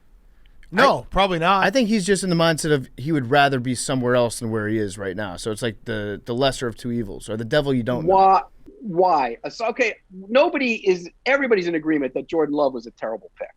Terrible pick. If Aaron Rodgers plays at an MVP level for the next 3 years, and he told me once he wants to play till he's 40, if he does that, then Jordan Love was a terrible pick, and we all thought it was. But cast that aside. What else don't you like? You played an entire season there. You won an MVP. You're within a whisker going to the Super Bowl. What is bothering you? Speak up. Tell us what. Is it the GM? Nobody has to get along with the GM. Guys don't really talk to the general manager much when you're walking through the hallways. Hey, how you doing? You don't have to interact with him. You have to get along with your coaches. And so what's his end game? I don't get it. Why is he angry at the organization? For the Love pick, I get it. For other stuff, you play the whole year after the Love pick. Okay. And what about your relationship with Mike Florio right now? Because Florio thought that it was totally Bush League of Aaron Rodgers to be going after the GM's job. He said that was like the one line that you don't cross in the league. I'd never heard that before, but I'm curious to know if you agree with your best friend Mike or not. Look, Mike's right on that one. I don't think these guys should be – quarterbacks should not be making decisions as it relates to personnel and who should be hired. I said that all along with Deshaun Watson. I said Deshaun Watson signed a contract in October with the same team he's complaining about, and then he wanted out. Well, you can't have it both ways. What do you want? What is your end game? You don't trade franchise quarterbacks. I don't care how unhappy they are. The one guy who has a legitimate gripe and beef is Russell Wilson, in large part because of the way they play. He should be throwing the ball all over the place. They want to run the ball. So he can complain about that, but he shouldn't be complaining about who's making the decisions and what the decisions are being made. Okay, next question that I had for you, the draft. Who had, of the 5 quarterbacks taken in the first round, who do you think has the best fit, and what was the pick that you liked the most? Of the quarterbacks, I like the Bears getting Fields. I think that was a setup. Thank God. Okay. I love Justin Fields. Mm-hmm. Lawrence is the clear one. Justin Fields, in my mind, is the 2. And all the lead up to the draft, picking apart, I didn't get it. He's accurate. He's smart. He's tough. He's athletic. He's big. He will be a darn good quarterback. The Bears haven't had one since Sid Luckman. They finally have one. And we should just throw this out there. It has nothing to do with the fact that you just complimented the Bears and Justin Fields, but you do watch the tape, correct? All of them, every one of them. Mm-hmm. And I knew that about you. I like Lawrence 1, him 2, Wilson 3, and then probably Mac Jones. And I think Trey Lance is a project, and people will kill me for that. I would have taken him in the first round. I would not have given up 2 first-round picks to go up and take him. He's raw. He needs a lot of seasoning. He's got a weird mechanics. There's a chance he can be good, but it's going to take a little time. What about Zach Wilson? Because it was kind of weird. We didn't really talk about that much leading up to the draft, but in the last 6 months, it just became an accepted fact that Zach Wilson was going to go to the Jets. And we saw some of the stuff at his pro day where he made that one throw across his body, like 70 yards down the field. But as a guy that watches the film, what did you see from him that would either justify him going that high, or do you think they reached on him? No, I don't think they reached on him. Again, I would have taken Fields, but he's a gunslinger. If you want a gunslinger, a guy's going to rip it, take chances, and throw it into tight windows, take him. My concern with him is he's little. He look, and I'm not talking about a height. I'm talking about his body, his frame, and he's been injured a couple times already. That's always a concern. So that's my biggest concern with him. But if you want to see a guy rip it and throw it into tight windows, I get it. He also didn't play great competition. And remember when Josh Allen came out, that was the knock on Josh Allen. He didn't play against great competition. He's dispelled that notion, and I think he was the best quarterback in that class. I said it all along. I still believe that. But Zach Wilson has to do some proving to make people believe that. What about the fact that he wasn't a captain at BYU? Does that concern you? No, I think, you know what? You guys played sports. You've been around sports. The rah-rah captain guy, why do you want to be that guy anyway? It's kind of weird, You know though. who's that like guy? Tebow. Tim Tebow. It sounds like you really have a type, and it's not the guy that is the traditional leader. You don't like leaders. You like a team that's just a bunch of followers, Pete. No, I like a team that's a bunch of self-starters. Do it yourself. You don't need somebody in your ear telling you what to do. Go do it. You know you got to knock the snot out of the guy across from you. Go knock the snot out of him. I don't need the guy next to me telling me what to do, nor would you guys. I wouldn't think. Knowing you guys the way I know you, I don't think you're like that. No, we're not. Unless one of you might be a follower. Who's the follower? No, we're not. We're both self-starters. Hank follows Jake. Yeah, Jake, yeah. Mostly. But seriously, does that not – it is kind of weird for a quarterback who's that good, who's going to get drafted number 2 overall, the face of your program at the time at BYU, to not be elected a captain by his teammates. That's kind of strange. Yeah, but you got to remember, though, leading into that season, it wasn't exactly seen as a top quarterback either. There was some talk that he was just a guy, and maybe they didn't think he was a guy that was worth being nominated for captain. Look, Coughlin back in the day, and guys I know, they used to draft guys based on being captains. I never believed that. I just don't buy into that. Wait, so can you become a guy overnight then? You can. I mean, it takes work, but he worked at it. I give him credit. You see what he did? He drove back and forth to California and worked with his quarterback coach in the offseason. You can make yourself into a good player. Look, Mac Jones, Joe Burrow, they were 2 guys that made themselves into good players and came out of nowhere. It'll probably happen again next year. That's just the nature of the position. Do you think that Trey Lance is going to be relied upon to do like a lot of the stuff that RG3 was doing when he was a rookie in Washington? Because it's Kyle Shanahan who really kind of brought the read option to the game, which I know you hated that year. You hated RG3. You hated Russell Wilson. You hated any guy that ran with a football. You're like, this isn't quarterback. The pendulum's gonna swing back eventually. It's a fad. But I feel like Kyle Shanahan's gonna bring back the read option big time with Trey Lance. I don't think he's gonna bring back the read option. He'll put more runs into it. What he's gonna bring back is the ability of the quarterback to run and help create space, which is what the game has become. Look, I was one of the first guys. You know me. I criticized that read option garbage. I hated it. But the way these guys move around now and run with the spread offenses, that's fine. I get it. I understand that. Everybody throws on the move. The only guy who doesn't is Brady. The guys that don't move are few and far between anymore because you have to move because the defenses are so fast and so athletic. All right, last question. What's the block total up to on your Twitter now? I had a lot yesterday. Yeah. Can you look? Can you look it up? Can you look it up? I don't think you can. Yeah, it tells you how many accounts you have blocked. Yeah. Go on your phone. You want to do an over/under? Yeah. All right. Okay. I'm gonna say. Right. I think you've got 540 people blocked. Oh, I Twitter. think he's got 2,000. Okay. Where do you find the block? All right. Let's see. Pull up your phone. I think it's under privacy. I'm checking mine right now. Profile, maybe? Privacy. Oh, there it is. What'd you say the over-under was? I said 2,000. PFT said 500. 540. You're both taking the under. 2,361. Oh my God. That's amazing. You weren't even close, VFT. You weren't even close. Yeah. I don't know. I don't know what got into me, Pete, but like one thing that I really enjoy about you is you tell people when you're blocking them. Maybe not every time, but frequently you'll be like, "See ya." Usually get a little creative sometimes with the see ya. Like some reverend said something to me once, and I said, "Here, I got something for your collection basket for Sunday. It's a see ya," and I threw him out.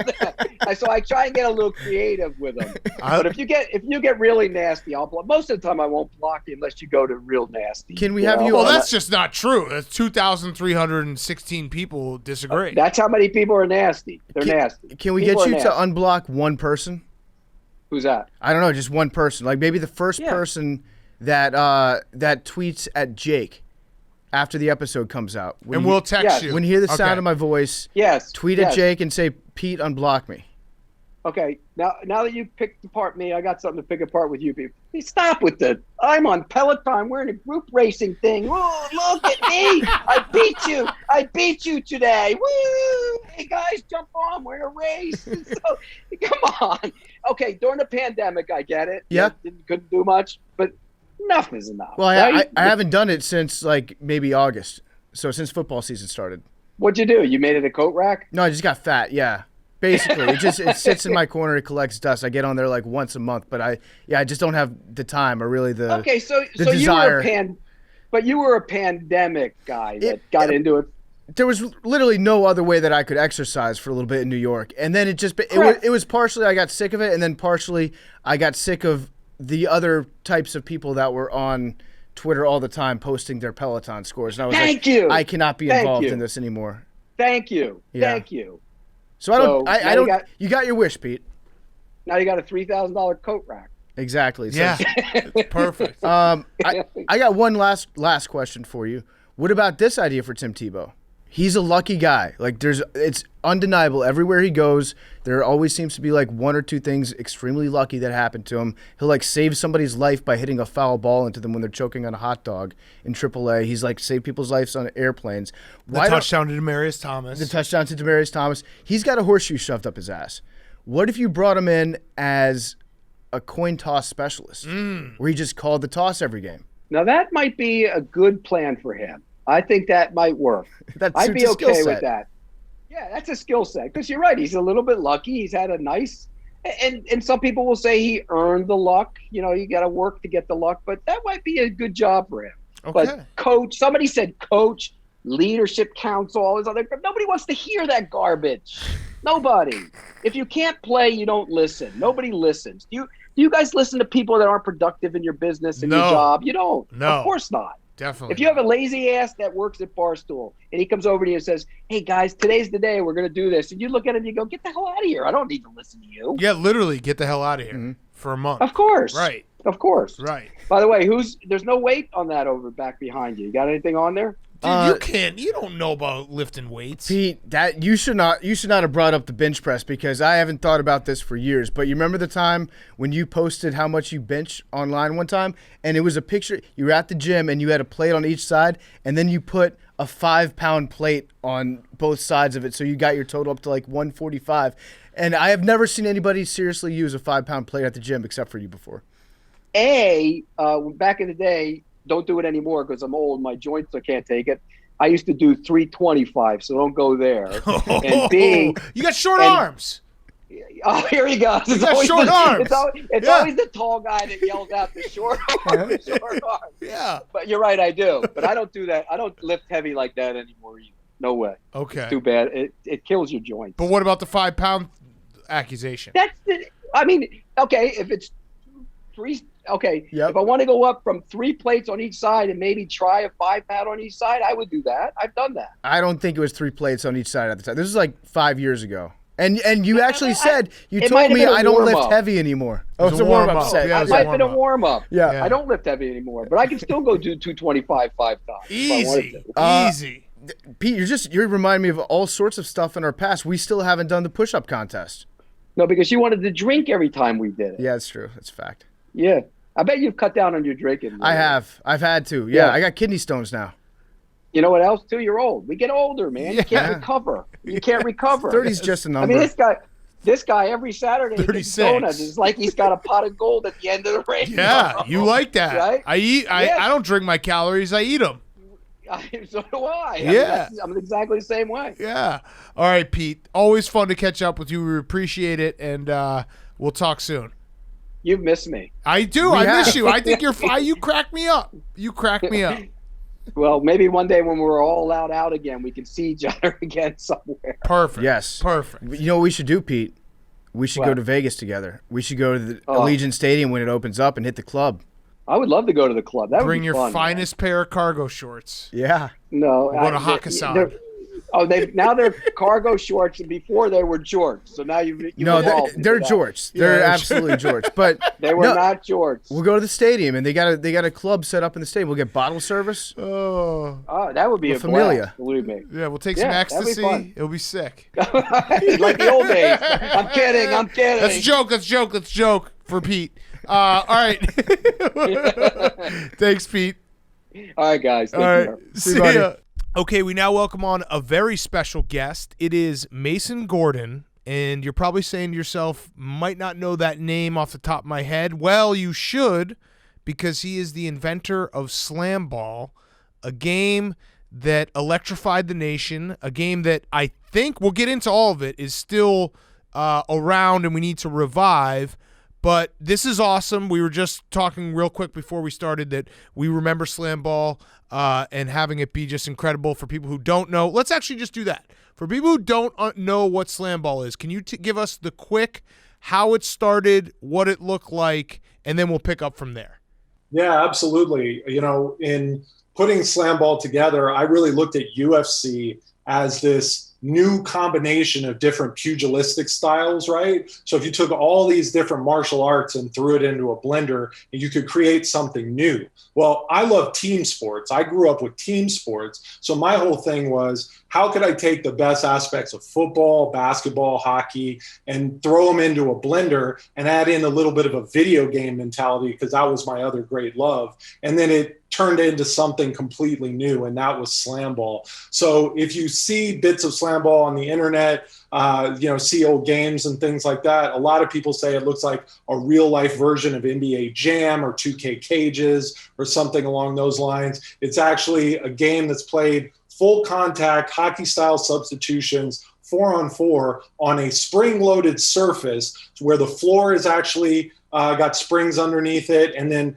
you're attacking these spring beds or competition Olympic trampolines that launch you up to 17 feet in the air, where you joust with the defender high above the rim and try to slam the ball through. So it's taken on this kind of mythic quality over the years. And it's something that's really been kept alive through the fandom on the internet. Yeah, it honestly sounds like something an insane 7-year-old would come up with in his backyard. It sounds like, the old rules that you would have on a trampoline, you basically just like toss some balls out there and then kind of invent it as you go along.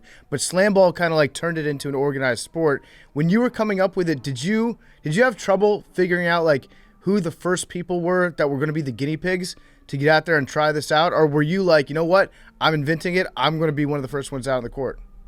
Well, I was obsessed with dunking, right? Like, there's a whole story I'll tell you guys sometime about how. Tell it now. Well, I almost died the first time I dunked a basketball.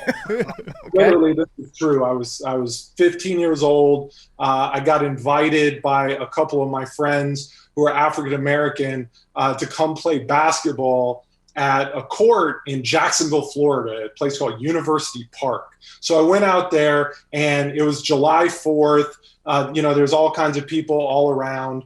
And I'm getting into this, the pretty intense game. I'm the only white guy there. My black friends, neglected to mention that I'd be the only white guy, within 10 miles. So I'm playing in this game, and this guy is he's definitely giving me work on the block and stuff and hitting all these crazy shots. And every time he does, he's like, yeah, take that, white boy. Yeah, white boy. Yeah, white boy. And so I'm just trying to play the game. I'm trying to do as best I can. And I remember I catch a rebound. I pass it to my friend Vernon on the right side. He passes it to Jeff on the left side, and he shovels me the ball. And I had the ball in the middle, and I never even thought about dunking the ball before. But there was this guy who'd been talking shit to me all day, and he's just sitting there under the rim. So I just jumped as high as I could, and he jumped. And it was like a Tom Chambers thing where my knee like went into his chest, and I went up higher than I probably could have jumped. And I just smashed it as hard as I possibly could. And everybody lost their mind. They're like, oh, you got dunked on, all this stuff, right? So I kind of muttered something to him, and he was like, oh yeah. And he walked away. And so everybody was kind of patting me on the back. And then he came back with a bunch of guys in crisp white t-shirts. And it looked really, really menacing. So Vernon and Jeff were like, what did you say to him? And I said, take that, black boy. And he was like, what? I was like, what? White boy, black boy, it's a proportionate response, right? Yeah. Get the fuck out of here now. So I just went running for my car because these dudes were coming after me. And I managed to get to the car. The guy was behind me. He was trying to hold my door open.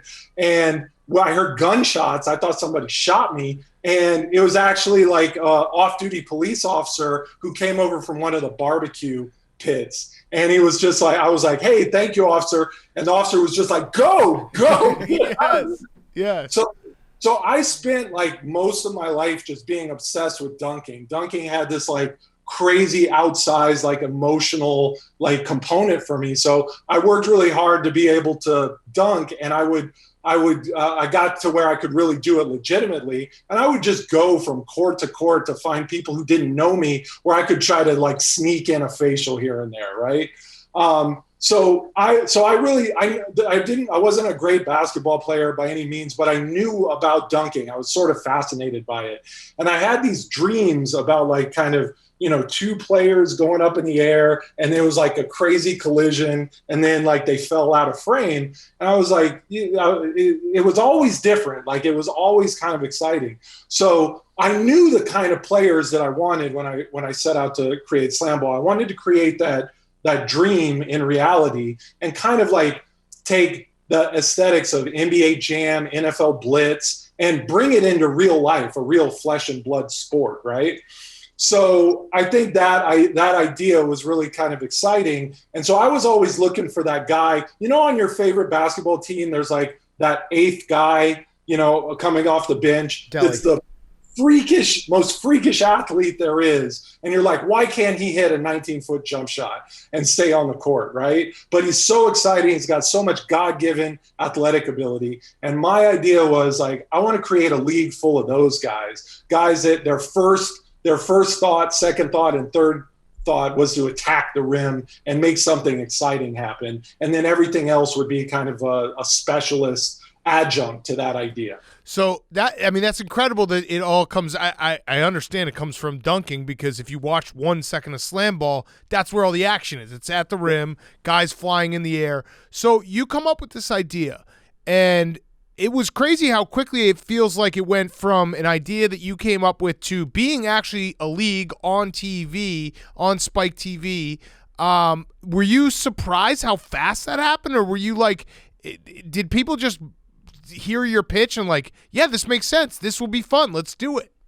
Yeah, well, I was 26 when I came up with SlamBall, right? So I was a maniac. I thought that, anything we tried was going to work, right? So I actually built the first court myself with spare parts from gymnastics facilities and stuff like that. So I would go around and I would go to an old gymnastics facility and I'd be like, hey, you've got a new gymnastics floor and an old gymnastics floor. Me and my buddies could come out here and take that old gymnastics floor out of here. I don't know, you could put a pommel horse there or something.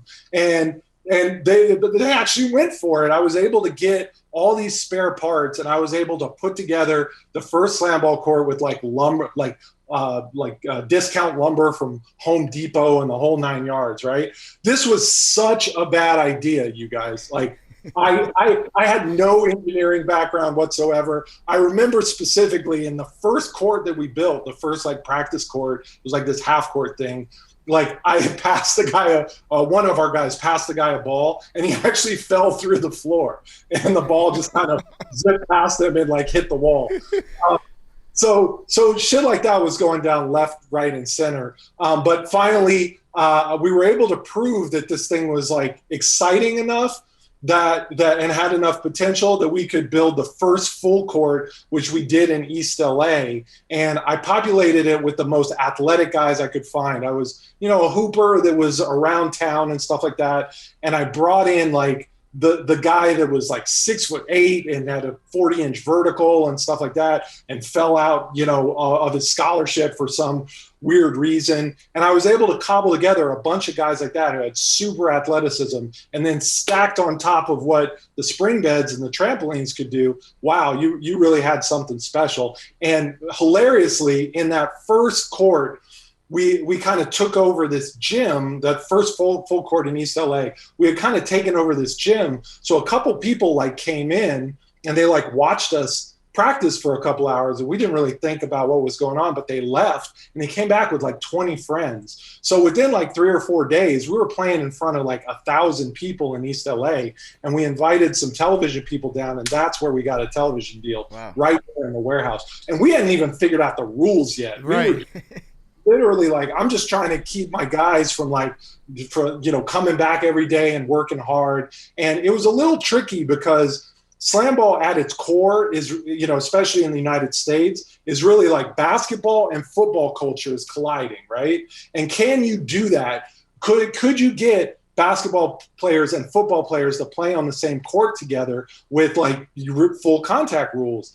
And so we had like just a couple guys that were football players, and they were blowing up the basketball players, right? Mm-hmm. And the basketball players just wanted to fight, and the football players just wanted to keep going. So it was kind of like this weird thing where I was like, wow, I got to find some way to like mix this up.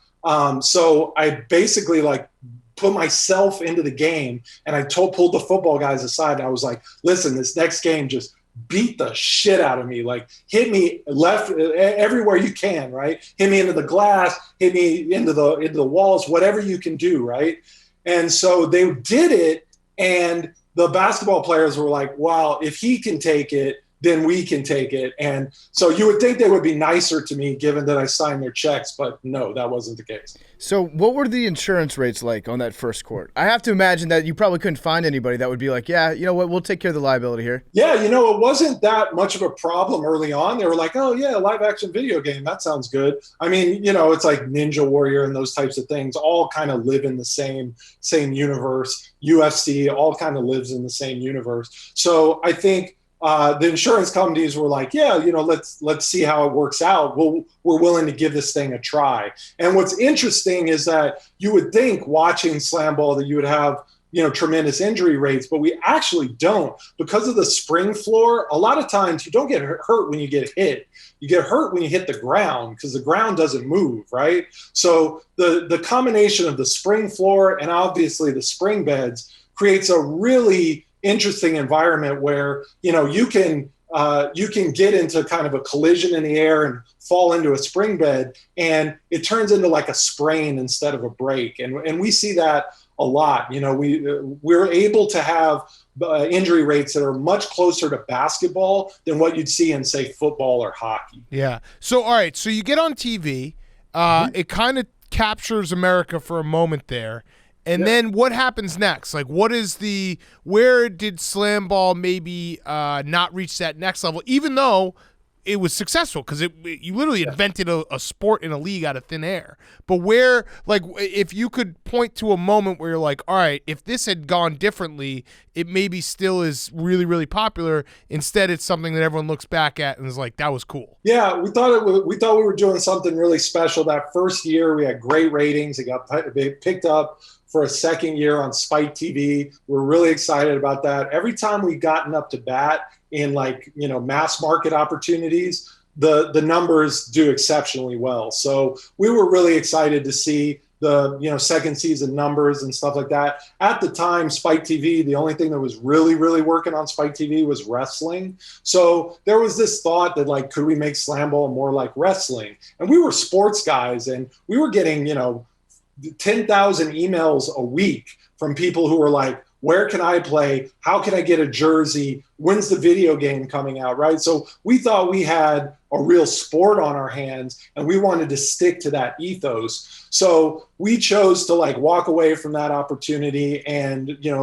set it up in a different way, which we did some years later with IMG, which is one of the biggest sports marketing companies in the world. We were able to put our championship game on CBS, head-to-head with the NFL over on Fox, Cowboys Giants, by the way, and we like tripled our ratings projections. So that's what I mean when I say like every time we've gotten a big opportunity, it's really popped. And now we've been able to go over to China, be able to set up real grassroots over there, really understand the training program, the safety protocols, the safety equipment. So we think we're in a totally different position now, and people just keep clamoring for SlamBall to come back. I like to say we like pressed a button in the culture back then, and it's never really been unpressed. So, SlamBall was trending last week, and all my interns were like, you should go on part of my tape. And my intern Jacob was like, PMT would fucking go off on this. And so I reached out to Hank, and he was like, would you want me to come on and talk about SlamBall? And he was like, yes, full stop. Yeah. Totally thought up until 10 minutes ago that it was a practical joke. So wait, there are always rumors that pop up, because I've heard people talk about SlamBall in the last, like 6-7 years. Give me a percentage. What percentage do you think that we'll be able to get SlamBall on television here in the United States in the next 5 years? Oh, 100%. 100%. Ooh. I can actually break some news right there on PMT. And so I can't say any names, right? I'm contractually barred from saying any names, but there is a legitimate SlamBall movie that's in development right now at a major studio with an A-list filmmaker involved and a legit movie star who grew up with SlamBall, not unlike you guys, and like thinks it's one of the coolest things ever. So that's in the works right now. There's Nick Cage. What's that? Nicolas Cage. No, not Nick Cage, but no. Rob Schneider. Rob Schneider, no. Okay. One more. Blake Griffin, definitely not. But Martin Scorsese. It is not Martin Scorsese. Fuck, that was my guess. Damn. But it is gonna be great. We're really excited about it. We're pouring a lot into it, and there's a bunch of people that are really serious about bringing SlamBall back in a more organized way. If you remember, UFC like came out, had a moment, and then had to go away for a while before it was really people demanded that it came back, and it was able to kind of take over the culture. So we think we're in that moment right now. I also think that there's like a big resurgence of like nostalgia for exactly that time period right now. So like 5 years ago, we were talking about the 90s. Now everything like early 2000s is starting to come back. And I know people my age would absolutely kill to see SlamBall again. Well, and also it's weirdly, I mean, it will never compete with true basketball, but it is very funny to think about NBA now. Like, one of the big complaints is everyone just shooting threes all the time, and it's outside the three-point line or layups. SlamBall's just contact at the rim, which you don't get as much. So maybe that's what, like, tapping into that, where it's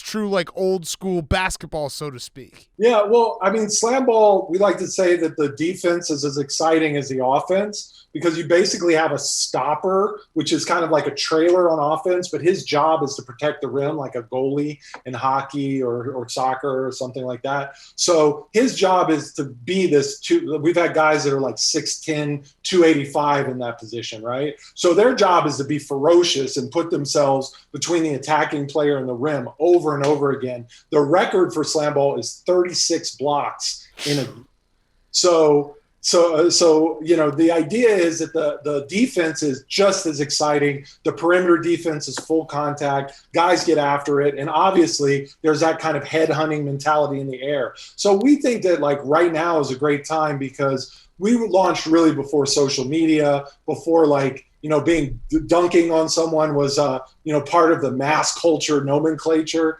So we think that the sport's really lining up for a perfect sort of resurgence. What's the rule change or rule changes that you had to make in SlamBall from the original concept that you're like, all right, we have to change this, and it was for the better?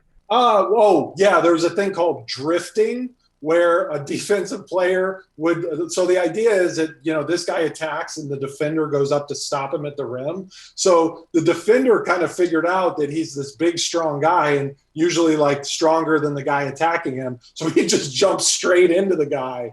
And it was like 2 missiles like hitting head to head. So we had to make this rule where you had to make a play on the ball. You couldn't just like tackle the guy in midair. And then you had to go vertical in order to try to protect the rim. So that was one of the rules. We call it drifting if the guy goes out. Okay, so how about a rule that made the game better, though? That sounded like it made the game worse. No, yeah, exactly. But the thing is, we have like this culture in SlamBall where, we're all protecting each other first and foremost, right? And I love my SlamBall guys because they come from football, basketball backgrounds. Most of them played at big programs. They played at basketball at Kansas or football at USC or Clemson or something like that. So guys are bringing like real competitive juices to this thing, and they get after it. But we all respect each other. It's kind of like the martial arts thing in MMA, and guys go out there and look to put on the best possible competitive game where they're doing anything and everything to win. But we always want to make sure it's safety first. By the way, I love the quote that you had, that the reason why SlamBall didn't succeed the first time was it was just too early. That's really when you're genius level. Like, the world wasn't ready for SlamBall. Well, thanks for saying that. I think that you said that. You said that. Well, yeah, but I didn't say genius, but I'm glad you worked that in. But what was really amazing that I've seen is in China, right? So we've created in China a number of facilities where people can come and learn SlamBall and play SlamBall with their friends. And that, we think, is just the ultimate, because it's everybody. So it's like, we asked this, like, why do you like to hang out at SlamBall? It's like, we like to take videos of each other and post it on Weibo because it gets us more attention from girls. Mm-hmm. Yeah. So it all foots to a good place. Yeah. I like it. Is there a difference in style between the Chinese SlamBall and American SlamBall? Well, it's interesting because in America, we really see SlamBall as like, I think I said this before, basketball and football cultures colliding, which is a really tricky alchemy, right? But the two most obsessive sports in China are actually basketball and gymnastics, right? So they all grow up with some kind of rudimentary gymnastics, rudimentary body control. So we see a lot of guys in China that are really more about the crazy aerial stuff. And we had a number of guys. This one guy, Lu Fong in China, was an absolute monster. He was almost the MVP of Series 5, which we held just a few years ago in arenas in China. I kind of like the idea of having different cultures have their different styles of SlamBall, like kind of growing up insulated from everyone else. And then maybe you were thinking too small. Maybe instead of professional SlamBall league, you just skip right to a World Cup. You get 32 teams in there. That's exactly where we want to go with it. If you look at, other than the goal in soccer, the slam dunk is the sports highlight that crosses every barrier, every social and political and a geographic barrier. So we think, and we know that we know this from our the data that we've received, that there's a global audience for SlamBall. There's a global population that wants to participate in it. And we love this idea of doing summer SlamBall. Could be as early as next year, guys. Ooh. Summer SlamBall 2022. And that would be our U.S. media package. And then we go out to a global schedule after that. I love it. I'm all in on SlamBall coming back. Do you need an announcer? Because we have an announcer here with us right now. Jake Marsh will be the voice of SlamBall if you'll allow him. Like, he went to Syracuse.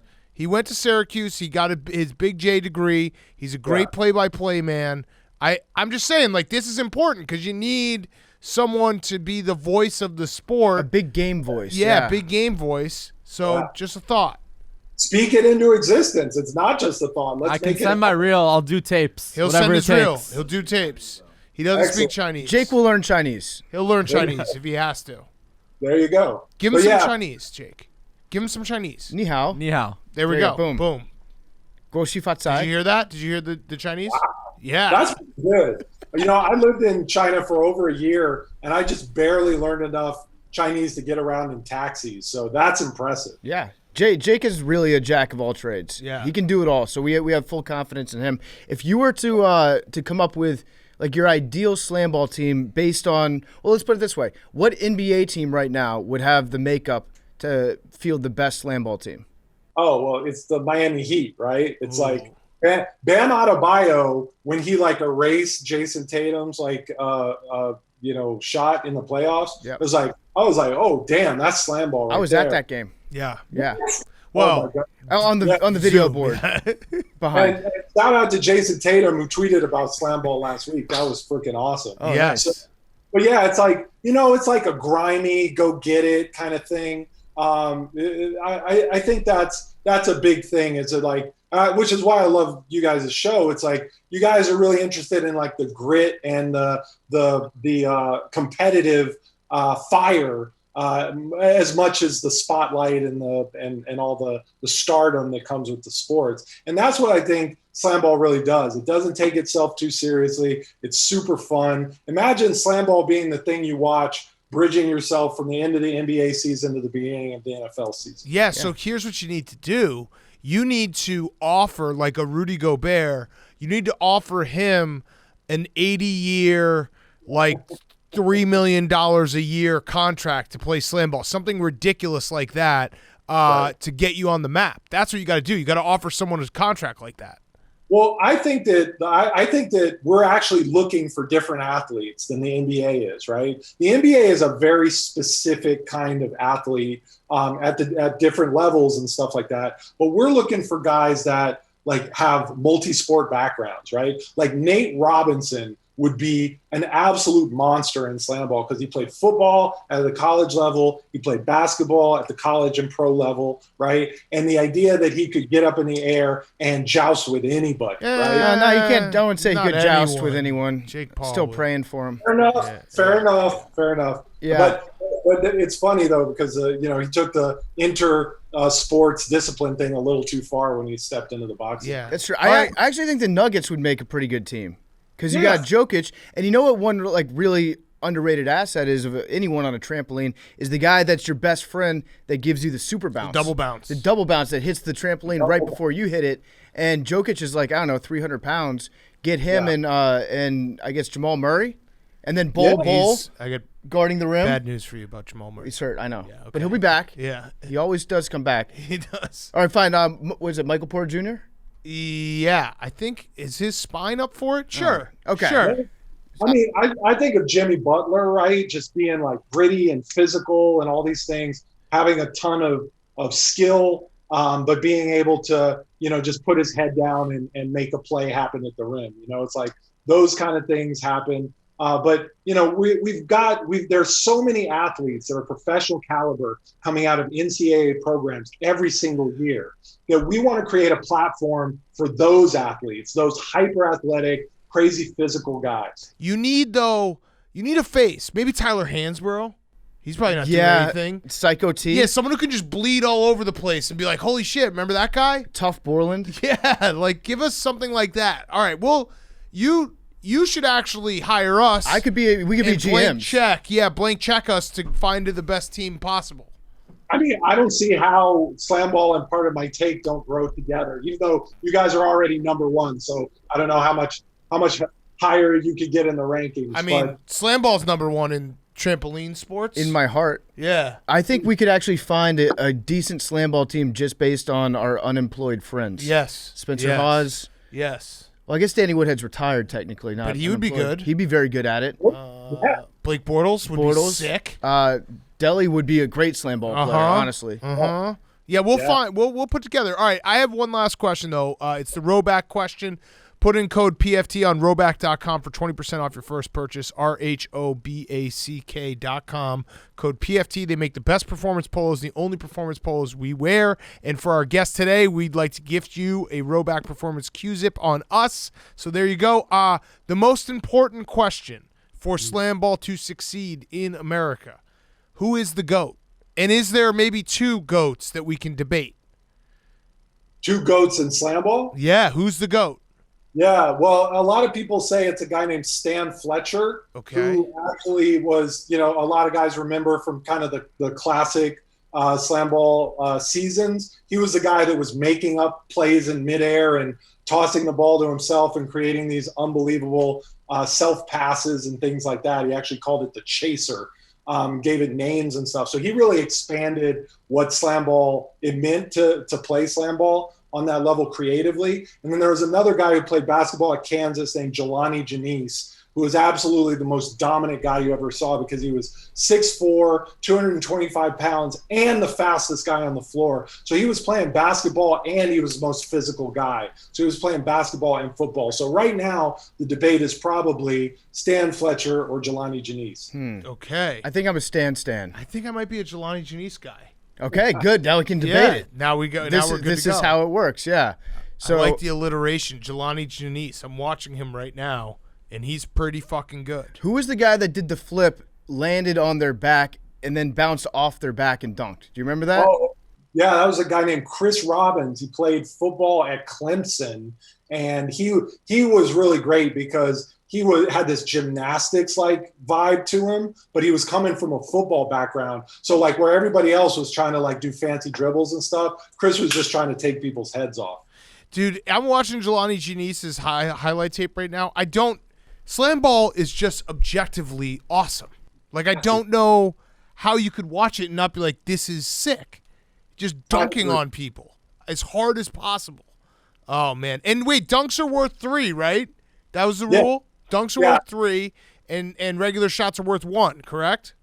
Which I actually think the NBA is going to have to adopt that, dunks being worth 3 in order to, change the geometry of what's happening in the NBA right now. If first and foremost is you have to stop people from attacking the rim, right? And that now you've got people that are able to like make one move, one dribble at the 3-point line, get all the way to the rim with no defense. So I think if they were able to do that, it would collapse some of the defense. It would create for more exciting movements and ultimately, take the NBA to a different place. But they're going to have to change it to a 3 to keep up with SlamBall once you Maybe. Overtake them.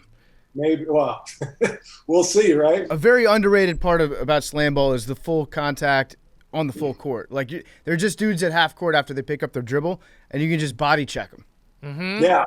And that's what we want to do is, it's that plus the penalty shot, right? In SlamBall is a lot more exciting than a free throw. If you hit me, I get a chance to go one-on-one with you at the rim, which is, it's like a showdown at the OK Corral. And we want to make SlamBall the betting sport of all betting sports. Oh. Like you're just betting on every single element throughout the game. These games are short format. They're 20 minutes. They're a television half hour, so you can watch a bunch of them in a row if you wanted to. So we think that SlamBall is really optimized for right now, and we're definitely seeing that sentiment out there. All right, so a tip there is just make sure that all overs hit all the time.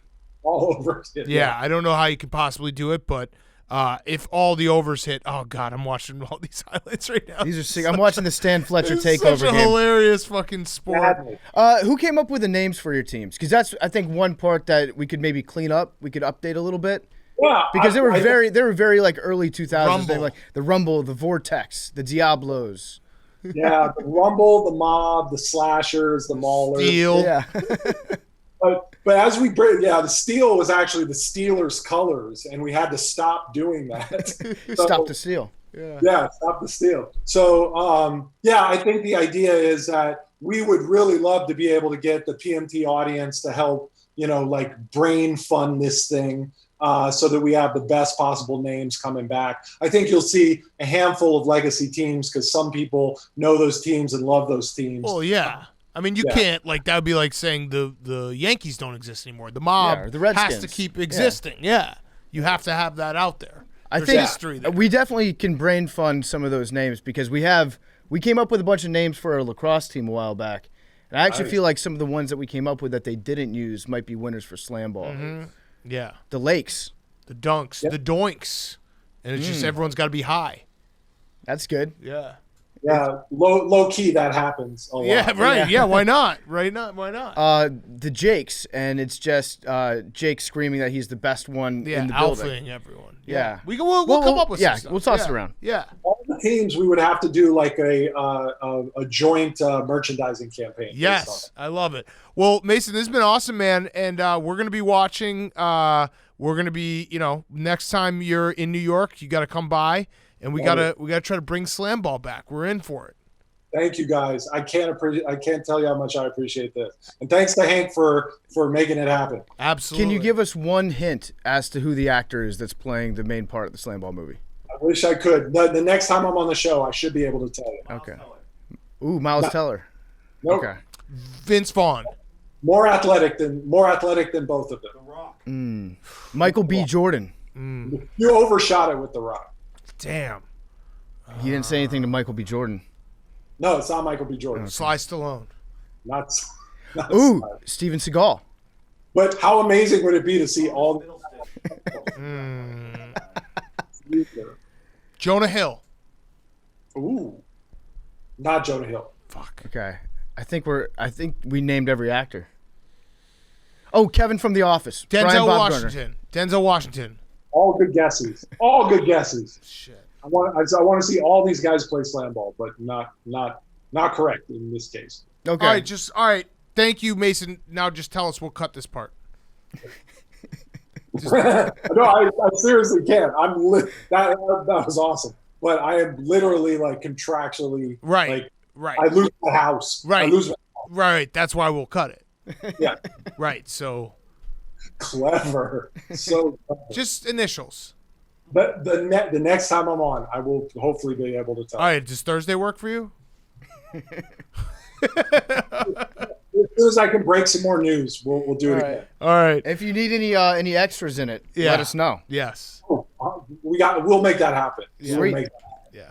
All right. Guys, this was awesome. Thanks you. so much, man. Appreciate it. Good to Be meet you, well. man. That interview with Mason Gordon was brought to you by our great friends over at Nuts.com. Nuts.com is the best kept secret of savvy snackers across the country. It's an incredible website. You have to check it out. It's a simple and convenient way to have nutritious, delicious, healthy nuts, dried fruit, flowers, grains, and so many other high-quality foods delivered straight to your door. I do pretty good when it comes to, if I get set on a diet, I can have my wraps, I can have my salads during the day, I can get by Monday through Friday with kind of toning back my meals.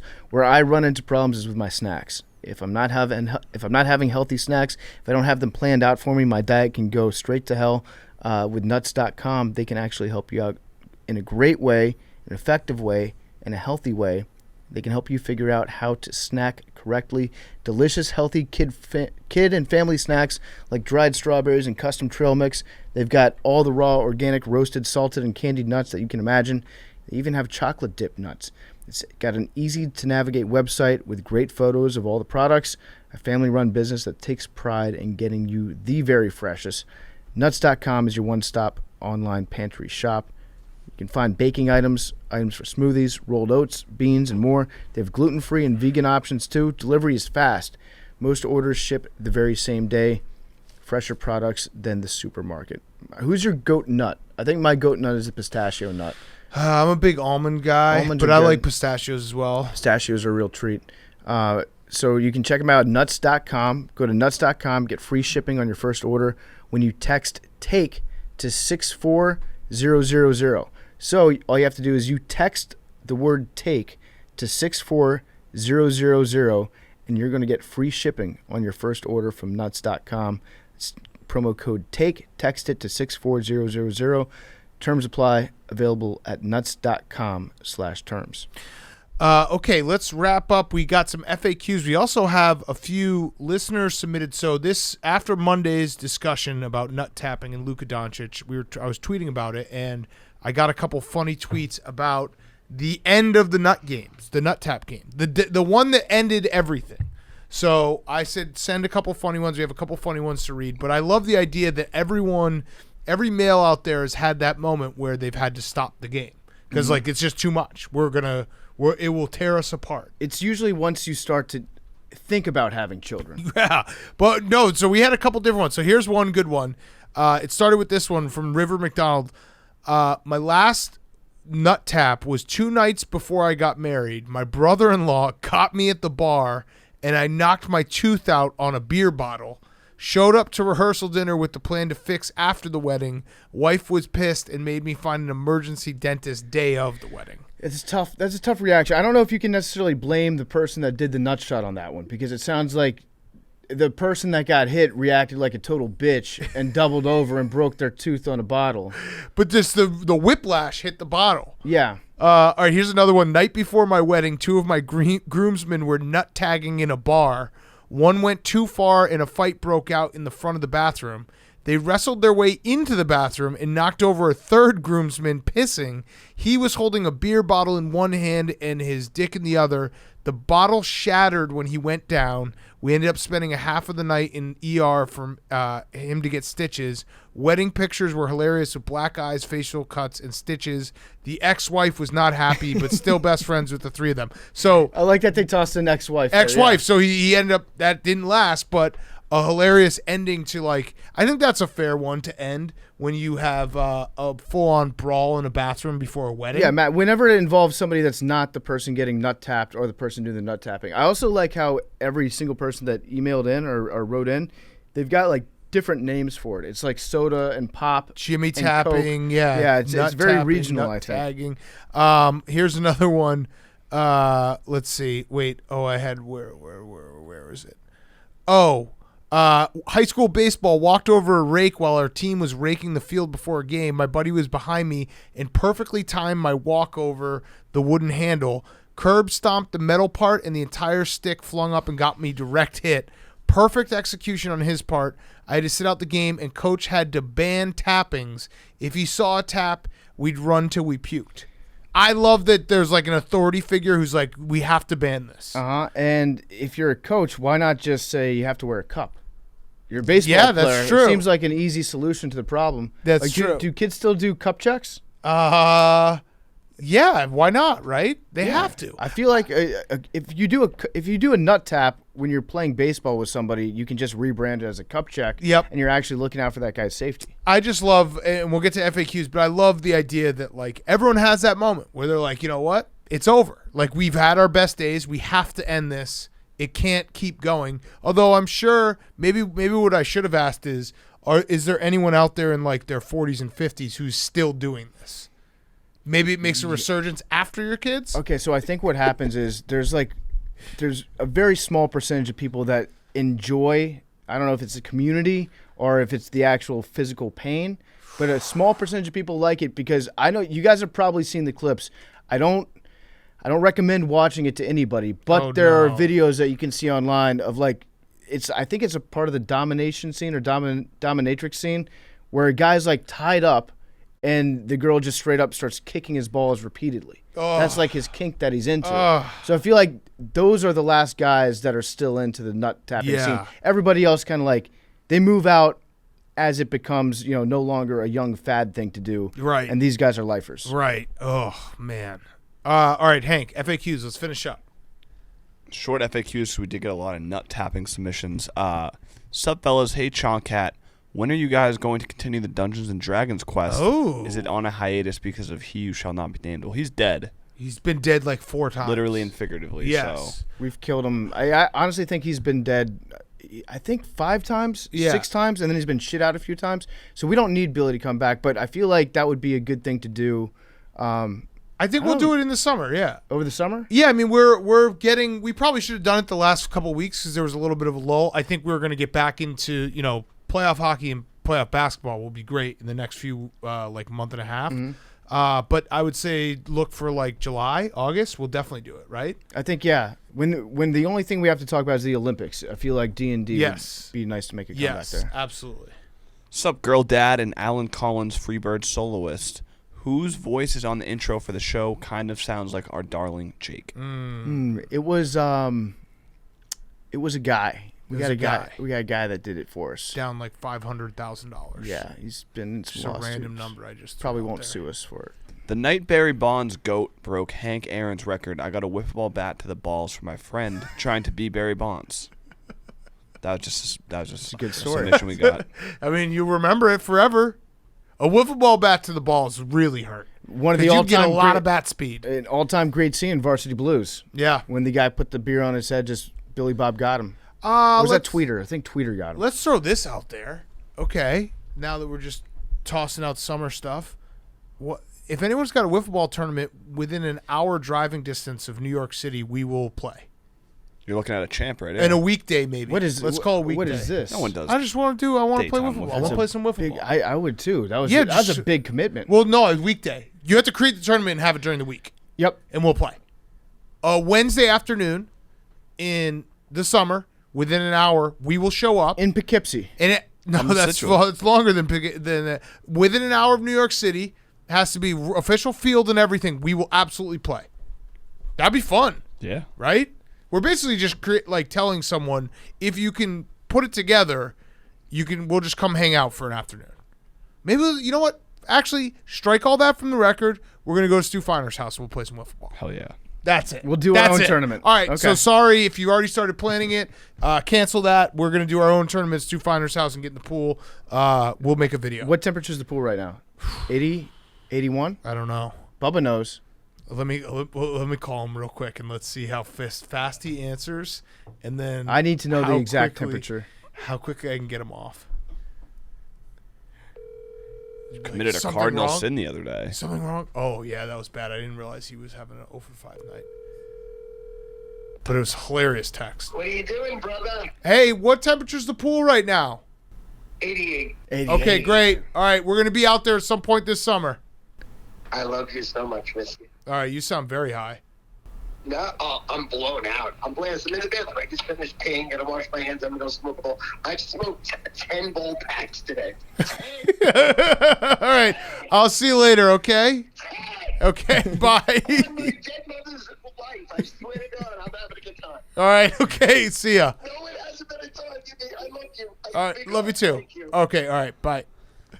All right, we'll end with this one. What's up? You can tell he's yeah. So we'll do it. And you know what? Do people?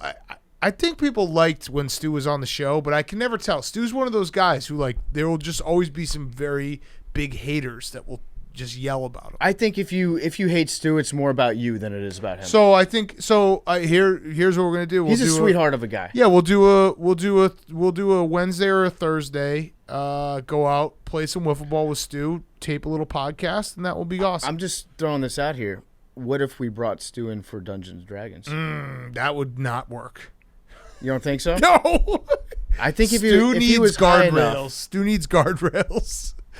Maybe we'll ask Tim Woods if he wants to come to Stu's house. I actually think it would be a That- nice something different. if Tim Woods had Yeah. to play Yeah, wiffle ball with us first. yeah. Okay. And All right. and watching Tim try to rein in Stu. Yeah. would be Okay. awesome. All right. Yeah. I mean, if we can get this done, I absolutely sometime mid July, early August. All right. Right after the bike ride. All right, what's up, Handsome Hank, PF Titty, Grande Cat, Bum, Billy, who shall not be named, and Jacob? If you were to restart your athletic career at the age of 10, what sport would you choose to play that you think you would have the most success in? Golf. I think And I don't think I'd be successful. Football. But golf. I think I would focus on just being a long snapper. Yeah. Because that's one thing that if you just do it all day, every day, you can get really good at it. But golf to me would be the one sport that I know. Obviously, I'm not saying I'd be a professional golfer, but if I had started at 10, I would have been better. And it would. I think golf is a sport that, if you're good, it's so much fun, yeah. and you can play it forever. And it would help you socially, too. Yeah. Like, it's a fun thing to do in your 20s. I never You're took looking- a golf lesson.